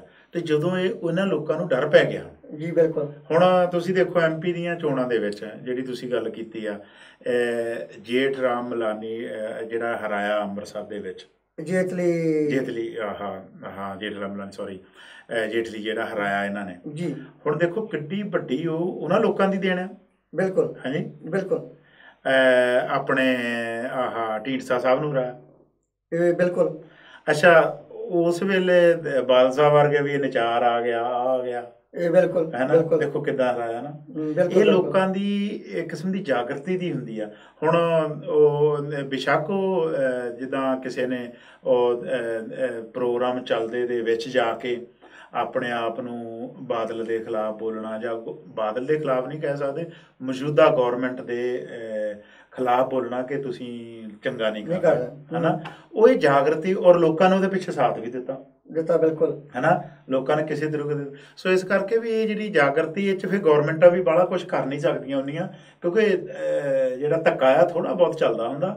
ਹੁਣ ਜੇ ਮੰਨ ਲਓ ਹੁਣ ਇੱਦਾਂ ਦੀ ਆਵਾਜ਼ ਉੱਠੀ ਆ, ਇਹ ਬੰਦ ਕਰਨ ਦੀ ਕੋਸ਼ਿਸ਼ ਕਰਨਗੇ, ਲੋਕਾਂ ਨੇ 17 ਜੋਧੇ ਕੰਮ ਖਤਮ ਕਰ ਦੇਣਾ। ਦੇਖੋ, ਜਦੋਂ ਤੁਸੀਂ ਗੱਲ ਕੀਤੀ ਹੈ ਜਿਹੜਾ ਆਪਣਾ ਪੰਜਾਬ ਦਾ ਇਤਿਹਾਸ ਹੈ, ਜਦੋਂ ਪੁਰਾਣਾ ਆਪਾਂ ਪੰਜਾਬ ਦਾ ਇਤਿਹਾਸ ਫੋਲਦੇ ਹਾਂ ਤਾਂ ਵਾਕਿਆ ਇਹ ਚੀਜ਼ਾਂ ਸਾਹਮਣੇ ਆਉਂਦੀਆਂ ਨੇ ਕਿ ਇਹ ਨਹੀਂ ਕਿ ਉਸ ਟਾਈਮ ਤੇ ਵਿਰੋਧ ਨਹੀਂ ਸੀ, ਉਦੋਂ ਵੀ ਸੀ, ਚੀਜ਼ਾਂ ਸੀ। ਜਦੋਂ ਤੋਂ ਮਰਜ਼ੀ ਲੈ ਲਓ ਤੁਸੀਂ, ਜਦੋਂ ਤੋਂ ਮਰਜ਼ੀ ਲੈ ਲਈ, ਇਹ ਕੰਮ ਸਾਥ ਜਿਹੜੇ ਨੇ ਇਹ ਚੱਲਦੇ ਰਹੇ ਨੇ, ਚੱਲਦੇ ਰਹਿਣੇ ਨੇ। ਇਹਦਾ ਗੁਰੂ ਨਾਨਕ ਦੇਵ ਜੀ ਤੋਂ ਲੈ ਲਓ, ਬਿਲਕੁਲ ਚੱਲਦੇ ਰਹੇ, 10ਵੇਂ ਪਾਤਸ਼ਾਹ ਤੱਕ ਲੈ ਲਓ, ਜਿਹੜੇ ਅੱਜ ਤੁਹਾਡੇ ਨਾਲ ਤੁਰਦੇ ਸੀ, ਜਿਨ੍ਹਾਂ ਦੀ ਖਾਤਰ ਪਹਾੜੀ ਰਾਜੇ ਸੀਗੇ, ਪਹਾੜੀ ਰਾਜਿਆਂ ਕਰਤੇ ਮੁਸਲਮਾਨਾਂ ਨਾਲ ਟੱਕਰ ਲਈ ਤੇ ਉਹ ਆ ਕੇ ਮੁੜ ਕੇ 14 ਜੰਗਾਂ ਲੜੀਆਂ। ਸੋ ਇਸ ਕਰਕੇ ਵੀ ਇਹ ਚੀਜ਼ਾਂ ਨੇ, ਇਹ ਪੈਰਾਲਲ ਜਿਹੜੀਆਂ ਚੀਜ਼ਾਂ ਆ, ਮੌਕੇ ਦੀ ਜਿਹੜੀ ਵੀ ਹੁਕੂਮਤ ਆ, ਹੁਣ ਇੱਥੇ ਦੇ ਲੋਕਾਂ ਨੇ, ਹੁਣ ਆਪਾਂ ਕਹਿੰਦੇ ਨੇ ਵਧੀਆ ਕੰਟਰੀ ਆ, ਇਹਨਾਂ ਲੋਕਾਂ ਨੇ ਸਮਝ ਲਿਆ ਵੀ ਆਪਾਂ ਆਮ ਆਦਮੀ ਨੂੰ ਜੇ ਰਾਜ ਕਰਨਾ ਤੇ ਆਮ ਆਦਮੀ ਨੂੰ ਨਾਲ ਲੈ ਕੇ ਕਿੱਦਾਂ ਕਰਨਾ। ਬਿਲਕੁਲ ਜੀ। ਆਪਾਂ ਹੁਣ ਚੱਲਦੇ ਹਾਂ ਵੀ ਦੇਖੋ, ਜਿੱਥੇ ਅਸੀਂ ਹੁਣ ਤੱਕ ਅਕਾਲੀਆਂ ਦੀ ਗੱਲ ਕੀਤੀ ਹੈ, ਅਕਾਲੀ ਪਾਰਟੀ ਦੀ ਗੱਲ ਕੀਤੀ ਹੈ, ਹੁਣ ਆਪਾਂ ਗੱਲ ਕਾਂਗਰਸੀ ਕਰਦੇ ਹਾਂ ਕਿ ਜੇ ਅਸੀਂ 47 ਤੋਂ ਬਾਅਦ ਦਾ ਪੂਰਾ ਪੱਖ ਦੇਖਦੇ ਹਾਂ, ਸਾਰੀਆਂ ਚੀਜ਼ਾਂ ਦੇਖਦੇ ਹਾਂ ਵੀ ਕਿਸੇ ਨੇ ਥੋੜਾ ਘੱਟ, ਕਿਸੇ ਨੇ ਥੋੜਾ ਜ਼ਿਆਦਾ, ਲੇਕਿਨ ਤਕਰੀਬਨ ਇਹਨਾਂ ਬਰਾਬਰ ਟਾਈਮ ਹੀ ਰਾਜ ਕੀਤਾ। ਸੋਚਣ ਵਾਲੀ ਗੱਲ ਇਹ ਹੈ ਕਿ ਇਹਨਾਂ ਦੋਵਾਂ ਪਾਰਟੀਆਂ ਨੇ ਜਿਹੜਾ ਇੱਕ ਨੰਬਰ ਦਾ ਸੂਬਾ ਹੁੰਦਾ ਸੀ, ਇਹਨਾਂ ਨੇ ਸਾਨੂੰ, ਇਹ ਸਾਰੀਆਂ ਰਾਜਸੀ ਪਾਲਿਸੀਆਂ ਨੇ ਨਾ, ਜਿਹਦੇ ਕਰਕੇ ਪੰਜਾਬ ਨੂੰ ਇੰਨੀ ਢਾਹ ਲੱਗੀ। ਨਹੀਂ ਤੇ ਜਿੰਨਾ ਪੈਸਾ ਪੰਜਾਬ ਵਿੱਚ ਖਾਸ ਕਰਕੇ ਬਾਹਰਲੇ ਮੁਲਕਾਂ ਤੋਂ ਜਾ ਰਿਹਾ, ਔਰ ਜਿੰਨੇ ਸਿੱਖ ਬਾਹਰ ਅਤਾਵਲੇ ਬੈਠੇ ਨੇ ਪੰਜਾਬ ਵਿੱਚ ਪੈਸਾ ਲਾਉਣ ਕਰਕੇ ਵੀ ਅਸੀਂ ਸਰਮਾਇਆ ਲਾਵਾਂਗੇ, ਲੇਕਿਨ ਸਾਨੂੰ ਇਸ ਗੱਲ ਦੀ ਸਿਕਿਉਰਿਟੀ ਹੋਣੀ ਚਾਹੀਦੀ, ਵਾਕਿਆ ਸਾਡੀ ਇੱਥੇ ਦਾ ਕਾਰੋਬਾਰ ਜਾਂ ਸਾਡਾ ਜਿਹੜਾ ਪੈਸਾ ਇਹ ਸੇਫ ਹੈ, ਜਾਂ ਇਹਦਾ ਸਾਨੂੰ ਨਿਆਂ ਮਿਲ ਸਕੇਗਾ। ਅਤੇ ਕੀ ਅਗਰ ਜੇ ਇਹ ਜਿਹੜੀਆਂ ਗੌਰਮੈਂਟਾਂ ਨੇ, ਅਸੀਂ ਕਹਿੰਦੇ ਹਾਂ ਜੀ ਸਦਕੇ ਕੋਈ ਗੌਰਮੈਂਟ ਆਵੇ, ਭਾਵੇਂ ਆਪ ਵਾਲੇ ਆਉਣ, ਕਾਂਗਰਸ ਵਾਲੇ ਆਉਣ, ਅਕਾਲੀ ਦਲ ਆਉਣ, ਜਿਹੜੀ ਵੀ ਗੌਰਮੈਂਟ ਆਵੇ ਉਹ ਐਸਾ ਕੋਈ ਨਿਜ਼ਾਮ ਬਣਾਵੇ ਜਿਹਦੇ ਵਾਸਤੇ ਸਾਡੇ ਪੰਜਾਬ ਦੇ ਲੋਕਾਂ ਨੂੰ ਕਮ ਸੇ ਕਮ ਅਸੀਂ ਖੁੱਲ੍ਹ ਕੇ ਜੀ ਸਕੀਏ। ਜੋ ਅੱਜ ਦੇ ਸਾਡੇ ਹਾਲਾਤ ਬਣੇ ਪਏ ਨੇ, ਉਹ ਯਕੀਨ ਕਰੋ ਕਿ ਕੋਈ ਵੀ ਜਿਹੜਾ ਇਮਾਨਦਾਰ ਆਦਮੀ ਹੈ ਜਾਂ ਇੱਜ਼ਤ ਵਾਲਾ ਆਦਮੀ ਹੈ, ਅਗਰ ਉਹ ਦੂਜੀ ਪਾਰਟੀ ਦਾ ਹੈ, ਮੈਂ ਨਹੀਂ ਕਹਿੰਦਾ ਕਿ ਅਕਾਲੀ ਪਾਰਟੀ, ਜੇ ਅਗਰ ਕਾਂਗਰਸ ਪਾਰਟੀ ਵੀ ਕਿਉਂ ਨਾ ਹਕੂਮਤ ਵਿੱਚ ਹੋਵੇ, ਅਗਰ ਉਹਦਾ ਰਾਜ ਹੈ ਤਾਂ ਫਿਰ ਅਕਾਲੀਆਂ ਵਾਲੇ ਜਿਹੜੇ ਬੰਦੇ ਨੇ ਇਮਾਨਦਾਰ, ਜੇ ਹੁਣ ਅਕਾਲੀਆਂ ਦਾ ਰਾਜ ਹੈ ਤੇ ਜਿਹੜੇ ਕਾਂਗਰਸ ਵਾਲੇ ਸ਼ਰੀਫ ਬੰਦੇ ਨੇ ਉਹ ਸਹੀ ਤਰੀਕੇ ਨਾਲ ਆਪਣੀ ਜਿਹੜੀ ਦਿਲ ਦੀ ਆਵਾਜ਼ ਹੈ ਉਹ ਮੂਹਰੇ ਨਹੀਂ ਕੱਢ ਰਹੇ ਕਿ ਸਾਡੇ ਤੇ ਕੋਈ ਨਾ ਕੋਈ ਕੇਸ ਬਣਾ ਕੇ ਇਹਨਾਂ ਨੇ ਸਾਨੂੰ ਅੰਦਰ ਠੋਕ ਦੇਣਾ। ਇਹ ਕਿੰਨਾ ਚਿਰ ਜਿਹੜਾ ਗੇੜੇ ਚੱਲਦਾ ਰਹੇਗਾ? ਦੇਖੋ, ਜਿਹੜੀ ਆਪਾਂ ਦੋਸ਼ ਕਈ ਵਾਰ ਦੇ ਦਿੰਦੇ ਨਾ ਰਾਸ਼ਟਰੀ ਨੇ ਉੱਪਰੋਂ ਆਉਂਦੀ ਇਹ ਨਹੀਂ ਕਰਦੀਆਂ ਜੀ। ਹੁਣ ਦੇਖੋ, ਮੈਂ ਕਿਤੇ ਜੌਬ ਕਰਦਾ ਜੀ, ਮੈਂ ਕਿਸੇ ਮਾਲਕ ਨੇ ਮੈਨੂੰ ਕਹਿਤਾ ਵੀ ਤੂੰ ਆਹ ਕੰਮ ਕਰ ਦੇ ਜੀ, ਤੇ ਆਹ ਫੈਸਿਲਿਟੀ ਜਿਹੜੀ ਆ ਤੂੰ ਥੱਲੜੇ ਲੈਵਲ ਤੇ ਦੇ ਦੇ ਤੇ ਆਹ ਕੰਮ ਕਰ ਦੇ ਜੀ। ਮਾਲਕ ਕੋਲੋਂ ਮੰਨ ਲਓ ਮੈਂ 100 ਰੁਪਈਆ ਲਿਆ, ਹਾਂਜੀ, ਉਹ ਕਹਿੰਦਾ ਆ ਲੈ ਤੈਨੂੰ 25 ਰੁਪਈਏ ਤੇਰੇ ਪਿੱਛੋਂ ਰਹਿ ਗਿਆ, 75 ਰੁਪਈਏ ਤੂੰ ਲੋਕਾਂ ਦੇ ਵਿੱਚ ਐਸ ਕੰਮ ਤੇ ਤੂੰ ਵੰਡ ਦੇ, ਤਕਸੀਮ ਕਰ ਦੇ। ਮੈਂ ਪਾਲਿਸੀ ਲਈ ਮਾਲਕ ਕੋਲੋਂ, ਮਾਲਕ ਕੋਲੋਂ ਲੈ ਕੇ ਮੈਂ ਉਹ ਉਲਟੀ ਕਰ ਦਿੱਤੀ, 25 ਰੁਪਈਏ ਮੈਂ ਲੋਕਾਂ ਤੱਕ ਲੈ ਗਿਆ, 75 ਰੁਪਈਏ ਮੈਂ ਆਪ ਖਾ ਗਿਆ। ਠੀਕ ਹੈ। ਅੱਛਾ, ਹੁਣ ਇਹ ਚ ਮਾਲਕ ਦਾ ਤਾਂ ਕੋਈ ਕਸੂਰ ਨਹੀਂ। ਨਹੀਂ, ਬਿਲਕੁਲ ਨਹੀਂ। ਹੁਣ ਜੇ ਸੰਵਿਧਾਨ ਸਾਡਾ ਰਾਸ਼ਟਰੀ ਦੀ ਕਹਿੰਦੇ, ਅਸੀਂ ਕਹਿੰਦੇ ਜੀ ਸੈਂਟਰ ਗੌਰਮੈਂਟ ਨੇ ਇਹਦਾ ਕੀਤਾ, ਜਿਹੜੇ ਸਾਡੇ ਪੰਜਾਬ ਦੇ ਕਰਪਟ ਹੋ ਗਏ ਆ, ਭਾਵੇਂ ਉਹ ਅਕਾਲੀ ਆ ਤੇ ਭਾਵੇਂ ਉਹ ਹੈਗੇ ਆ ਕਾਂਗਰਸੀ ਆ, ਹਾਂਜੀ, ਉਹਨਾਂ ਦੇ ਦਿਮਾਗ 'ਚ ਹੇਰਾ ਫੇਰੀ ਆ ਗਈ ਆ। ਉਹ ਕਹਿੰਦੇ ਵੀ ਠੀਕ ਹੈ ਅਸੀਂ 75% ਹੁਣ ਉਹ ਤਾਂ ਨਹੀਂ ਕਹਿੰਦੇ ਅਮਾਨ ਵੇਚਣਾ ਜਿਹੜਾ ਆ ਇਹ ਤਾਂ ਬੰਦੇ ਦਾ ਆਪਣਾ ਹੈ ਨਾ ਜੀ। ਬਿਲਕੁਲ ਬਿਲਕੁਲ। ਜੇ ਮੰਨ ਲਓ ਉਹ ਮੈਂ ਉਹਨੂੰ ਕਹਿ ਦੂੰਗਾ ਵੀ ਉਹ ਮੈਨੂੰ ਕਰਾਵੇ ਕੋਈ, ਜੇ ਮੈਨੂੰ ਮੇਰਾ ਮਾਲਕ ਹੀ ਕਵੇ ਵੀ ਆਪਾਂ ਲੁੱਟਣਾ ਕਿੱਦਾਂ ਲੋਕਾਂ ਨੂੰ, ਤੇ ਮੇਰਾ ਮਾਨ ਜਾਗਦਾ, ਮੈਂ ਕਿਹਾ ਵੀ ਲੁੱਟਣਾ ਨਹੀਂ ਆਪਾਂ, ਬਿਲਕੁਲ ਮੈਂ ਨਹੀਂ ਲੁੱਟਣਾ। ਤੇ ਜਦੋਂ ਗਵਲਾ ਬੰਦਾ ਜਿੰਨਾ ਚਿਰ ਨਹੀਂ ਰਲਦਾ ਉਹਨਾਂ ਚਿਰ ਹੇਰਾ ਫੇਰੀ ਨਹੀਂ ਹੋ ਸਕਦੀ, ਨਹੀਂ ਹੁੰਦੀ। ਇਹ ਜਿਹੜੀ ਆ ਸਾਡੀ ਜਿਹੜੀ ਆਹ ਗਵਲਾ ਮਿਡਲ ਮੈਨ ਆ ਨਾ, ਜਿਹੜੀ ਪੰਜਾਬ ਗੌਰਮੈਂਟ ਦੀ ਸਾਰੀ ਆ, ਮੇਨ ਮੈਨ ਵੀ ਆ, ਮਿਡਲ ਮੈਨ ਵੀ ਆ। ਮਿਡਲ ਮੈਨ ਤਾਂ ਵੀ ਕੇਂਦਰ ਸਰਕਾਰ ਨੂੰ ਲਿਆ ਕੇ ਫੈਸਿਲਿਟੀਆਂ ਸਾਡੇ ਤੱਕ ਪਹੁੰਚਾਉਣੀਆਂ, ਬਿਲਕੁਲ। ਤੇ ਸਿੱਧੇ ਤੌਰ ਤੇ ਸਾਡਾ ਮਾਲਕ ਇਹ ਆ ਵੀ ਜਿੰਨੇ ਰਾਜ ਸਰਕਾਰ 'ਚ ਜਿੰਨਾ ਇਹਨੇ ਦੇਖਣਾ ਵੱਧ ਤੋਂ ਵੱਧ ਆਮਦਨ ਕਰਕੇ ਤੇ ਸਾਡੇ ਲੋਕਾਂ ਤੱਕ ਖਰਚੇ ਕਿੱਦਾਂ ਡਿਵਾਈਡ ਕਰਨੇ ਆ। ਬਿਲਕੁਲ ਬਿਲਕੁਲ। ਉਹ ਚੀਜ਼ਾਂ ਹੋ ਗਈਆਂ। ਉਹ ਕਹਿੰਦਾ ਵੀ ਮੈਂ ਕਿੱਦਾਂ ਅਮੀਰ ਬਣਾ, ਮੈਂ ਕਿੱਦਾਂ ਅਮੀਰ ਬਣਾ। ਉਹ ਸਾਰੀ ਜਿੰਨੀ ਰਾਜ ਸਰਕਾਰਾਂ ਦੀ ਜਿਹੜੀ ਪਾਲਿਸੀ ਸੀ ਉਹ ਸਾਰੇ ਆਪਣੇ ਆਪ ਤੇ ਲੱਗ ਗਈ, ਆਪਣੇ ਖਰਚ ਵਧਾ ਲੈ। ਠੀਕ ਹੈ। ਅੱਛਾ, ਫੈਸਿਲਿਟੀਆਂ ਲੈ ਲਈਆਂ। ਹੁਣ ਕਿਹਨੂੰ ਚੰਗਾ ਲੱਗਦਾ ਵੀ ਪਿੱਛੇ ਵੀ ਗੱਡੀ ਟੂਟਰ ਦੀ ਤੁਰੀ ਜਾਂਦੀ ਆ, ਮੋਹਰੇ ਵੀ ਤੁਰੀ ਜਾਂਦੀ, ਲਾਲ ਬੱਤੀਆਂ ਲੱਗ ਗਈਆਂ, ਚੌਧਰਾਂ ਮਿਲ ਗਈਆਂ, ਸ਼ੂਰਤਾਂ ਮਿਲ ਗਈਆਂ ਵੀ ਏਸੀ ਕਮਰਿਆਂ 'ਚ ਬੈਠੇ, ਉੱਠ ਕੇ ਆ ਗਏ, ਕੰਮ ਕੋਈ ਕਰਨਾ ਨਹੀਂ ਜੀ। ਕਿਸੇ ਨਾ ਕਿਸੇ ਤਰੀਕੇ ਨਾਲ ਸੋਚਿਆ ਜਾਵੇ ਜਿਹੜੀਆਂ ਲਾਲ ਗੱਡੀਆਂ ਬੱਤੀਆਂ ਵਾਲੀਆਂ ਗੱਡੀਆਂ ਨੇ, ਇਹ ਭਾਵੇਂ ਉਹਨਾਂ ਦੋ ਗੱਡੀਆਂ ਦਾ ਵੀ ਮੇਰੇ ਹਿਸਾਬ ਨਾਲ ਸਰ ਸਕਦਾ, ਤੇ ਜਿੱਥੇ 20 ਗੱਡੀਆਂ ਜਿਹੜੀਆਂ ਜਾ ਰਹੀਆਂ ਨੇ, ਇਹ ਜਿਹੜੇ ਸਾਡੀ ਆਮ ਵੋਟਰ ਨੇ, ਜਿਹੜੀ ਆਮ ਸਾਡੀ ਜਨਤਾ ਹੈ, ਇਹ ਅਸੀਂ ਕਦੋਂ ਹੱਕ ਔਰ ਸੱਚ ਦੀ ਆਵਾਜ਼ ਵਾਸਤੇ ਉੱਠ ਖਲੋਵਾਂਗੇ ਵੀ ਵਾਕਈ ਐ ਨਹੀਂ ਹੋਣਾ ਚਾਹੀਦਾ। ਮੈਂ ਨਹੀਂ ਸਮਝਦਾ ਕਿ ਜਿਹੜੀ ਜਗ੍ਹਾ ਤੇ ਜਨਤਾ ਇੱਕ ਵਾਰੀ ਖੜ ਜਾਵੇ ਉਹ ਕੰਮ ਨਾ ਹੋ ਸਕੇ, ਬਸ਼ਰਤ ਇਹ ਕਿ ਉਹਨਾਂ ਨੂੰ ਜ਼ਰੂਰ ਇੱਕ ਤਰਫਾ ਹੋ ਕੇ ਉਹ ਜਿਹੜਾ ਸੱਚ ਤੇ ਖੜਨ ਦਾ ਹੌਸਲਾ ਕਰਨਾ ਪਵੇਗਾ। ਦੇਖੋ, ਸਾਡੇ ਜਿਹੜੇ ਖਰਚ ਹੈ ਨਾ, ਠੀਕ ਆ, ਮੰਨ ਲਓ ਇੱਕ ਮੰਤਰੀ ਨੂੰ ਗੱਡੀ ਚਾਹੀਦੀ ਲਾਲ ਬੱਤੀ ਵਾਲੀ ਜੀ, ਐਮਰਜੈਂਸੀ ਜਾਣਾ ਚੱਲ ਜਾਵੇ, ਇੱਕ SHO ਨੂੰ ਚਾਹੀਦੀ ਆ, ਐਮਰਜੈਂਸੀ ਲੰਘਣਾ ਪੁਲਿਸ ਨੇ ਲੰਘ ਸਕਦੀ ਆ, ਇੱਕ ਤਹਿਸੀਲਦਾਰ ਨੂੰ ਚਾਹੀਦੀ ਗੱਡੀ ਲੰਘ ਸਕਦੀ ਆ, ਉਹਨੂੰ ਐਮਰਜੈਂਸੀ, ਹੁਣ ਤਹਿਸੀਲ ਦਾ ਹੁਣ ਕੰਮ ਕਰਨਾ ਹੁਣ ਕੋਈ ਸੌਖੀ ਜਿਹੀ ਗੱਲ ਨਹੀਂ, ਉਹਨੂੰ ਲੋੜ ਹੈ ਜੀ। ਬਿਲਕੁਲ। ਹੁਣ ਲੋੜ ਤਾਂ ਇਹ ਆ ਵੀ ਸਾਡੇ ਤਾਂ ਖੰਡ ਪਾੜ ਦੇ ਤਹਿਸੀਲਦਾਰ ਖੜਾ ਹੁੰਦਾ, ਬਿਲਕੁਲ, ਸਾਡੇ ਤਾਂ MLA ਵਿਆਹ ਤੇ ਖੜਾ ਹੁੰਦਾ, ਬਿਲਕੁਲ ਖੜਾ, ਹੈ ਨਾ, ਬਿਲਕੁਲ। ਉਹ ਜਿਹੜੀ ਉਹ ਮਿਸਯੂਜ਼ ਹੋ ਰਹੀ ਆ ਉਹ ਪ੍ਰਾਈਵੇਟ ਤੌਰ ਤੇ ਹੋ ਰਹੀ ਆ। ਵਾਕਈ ਤੁਹਾਡੀ ਗੱਲ ਬਹੁਤ ਹੀ ਮੈਂ ਇੱਕ ਵਧੀਆ ਨੋਟ ਕੀਤੀ ਹੈ ਵੀ ਵਾਕਈ ਜਿੱਥੇ ਸਾਨੂੰ ਅਸੀਂ ਦੋਸ਼ ਆਪਣੇ MLA ਤੇ ਜਾਂ MP ਤੇ ਦਿੰਦੇ ਆ ਵੀ ਸਾਡੇ ਘਰ 'ਚ ਬੇਸ਼ੱਕ ਨਾਰਮਲ ਕੋਈ ਕਾਰੋਬਾਰ ਹੋ ਰਿਹਾ, ਅਸੀਂ MLA ਨੂੰ ਜਿਹੜਾ ਨਿਯੋਤਾ ਭੇਜ ਦਿੰਦੇ ਵੀ ਤੁਸੀਂ ਆਓ।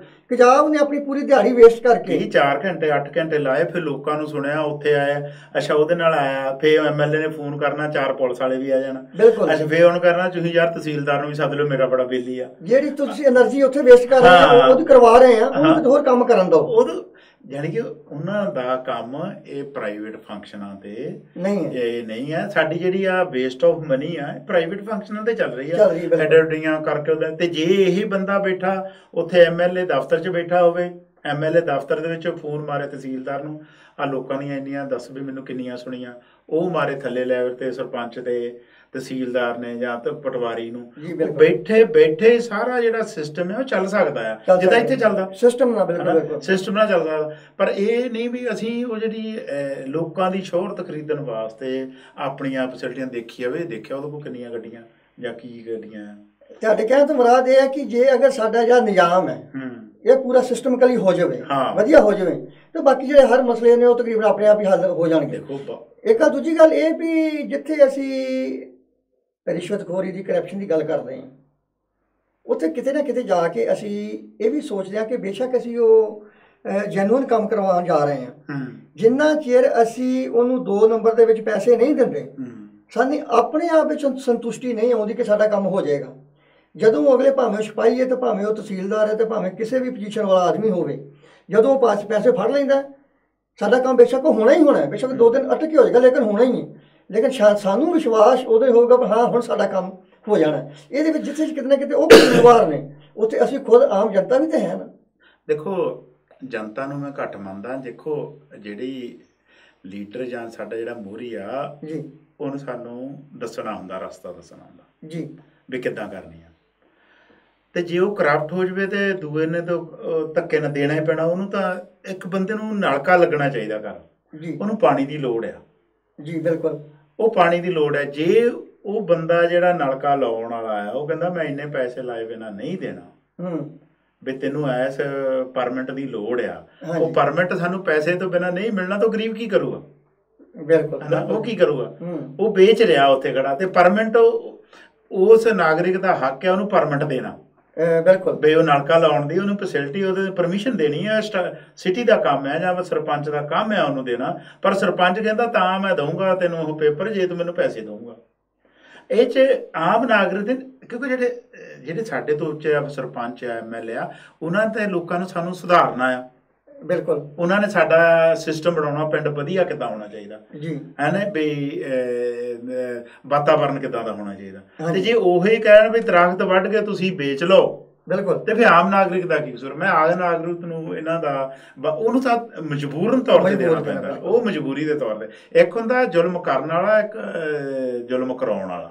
ਬਿਲਕੁਲ, ਜਿੱਥੇ ਆਪਾਂ ਇਹ ਗੱਲ ਕਰਦੇ ਹਾਂ ਉੱਥੇ ਜੇ ਅਗਰ ਆਪਾਂ ਆਪਣੇ ਗੁਰੂਆਂ ਦੇ ਇਤਿਹਾਸ ਵਿੱਚ ਝਾਤੀ ਮਾਰਨੇ, ਹਾਂਜੀ, ਸਾਨੂੰ ਉੱਥੇ ਨਾਲ ਜਿੱਥੇ ਜ਼ੁਲਮ ਕਰਨ ਤੇ ਮੈਂ ਦੱਸਿਆ ਜਾਂਦਾ ਕਿ ਜ਼ੁਲਮ ਨਹੀਂ ਕਰਨਾ, ਉੱਥੇ ਓਨਾ ਹੀ ਦੋਸ਼ੀ, ਜ਼ੁਲਮ ਸਹਿਣਾ ਵੀ ਓਨਾ ਹੀ ਜ਼ੁਲਮ ਹੈ ਜਿੰਨਾ ਕਰਨ ਵਾਲਾ। ਅਗਰ ਦੋਵੇਂ ਪਾਸੇ ਬਰਾਬਰ ਹੋ ਜਾਣ, ਦੋਵੇਂ ਤਰੀਕੇ ਨਾਲ ਸੋਚਿਆ ਜਾਵੇ, ਤੇ ਫਿਰ ਵਾਕਈ ਸੁਧਾਰ ਜਿਹੜਾ ਹੋ ਸਕਦਾ। ਔਰ ਨਾਲ ਆਪਾਂ ਇਹ ਗੱਲ ਕਰਨੀ ਬਹੁਤ ਜ਼ਰੂਰੀ ਹੈ ਕਿ ਹੁਣ ਆਪਾਂ ਥੋੜ੍ਹੀ ਸਿਆਸਤ ਲਾਈਏ ਕਿ ਜਿਵੇਂ BJP ਦੇ ਵਿੱਚ RRS ਹੋ ਗਈ, ਭਗਵੰਤ ਮਾਨ ਜੀ ਹੋ ਗਏ, ਭਗਵੰਤ ਮਾਨ ਜੀ ਹੋ ਗਏ, ਜਿਹੜੇ ਕਿ ਉਹ ਮਤਲਬ ਪੁੱਠੇ ਸਿੱਧੇ ਬਿਆਨ ਦਿੰਦੇ ਆ।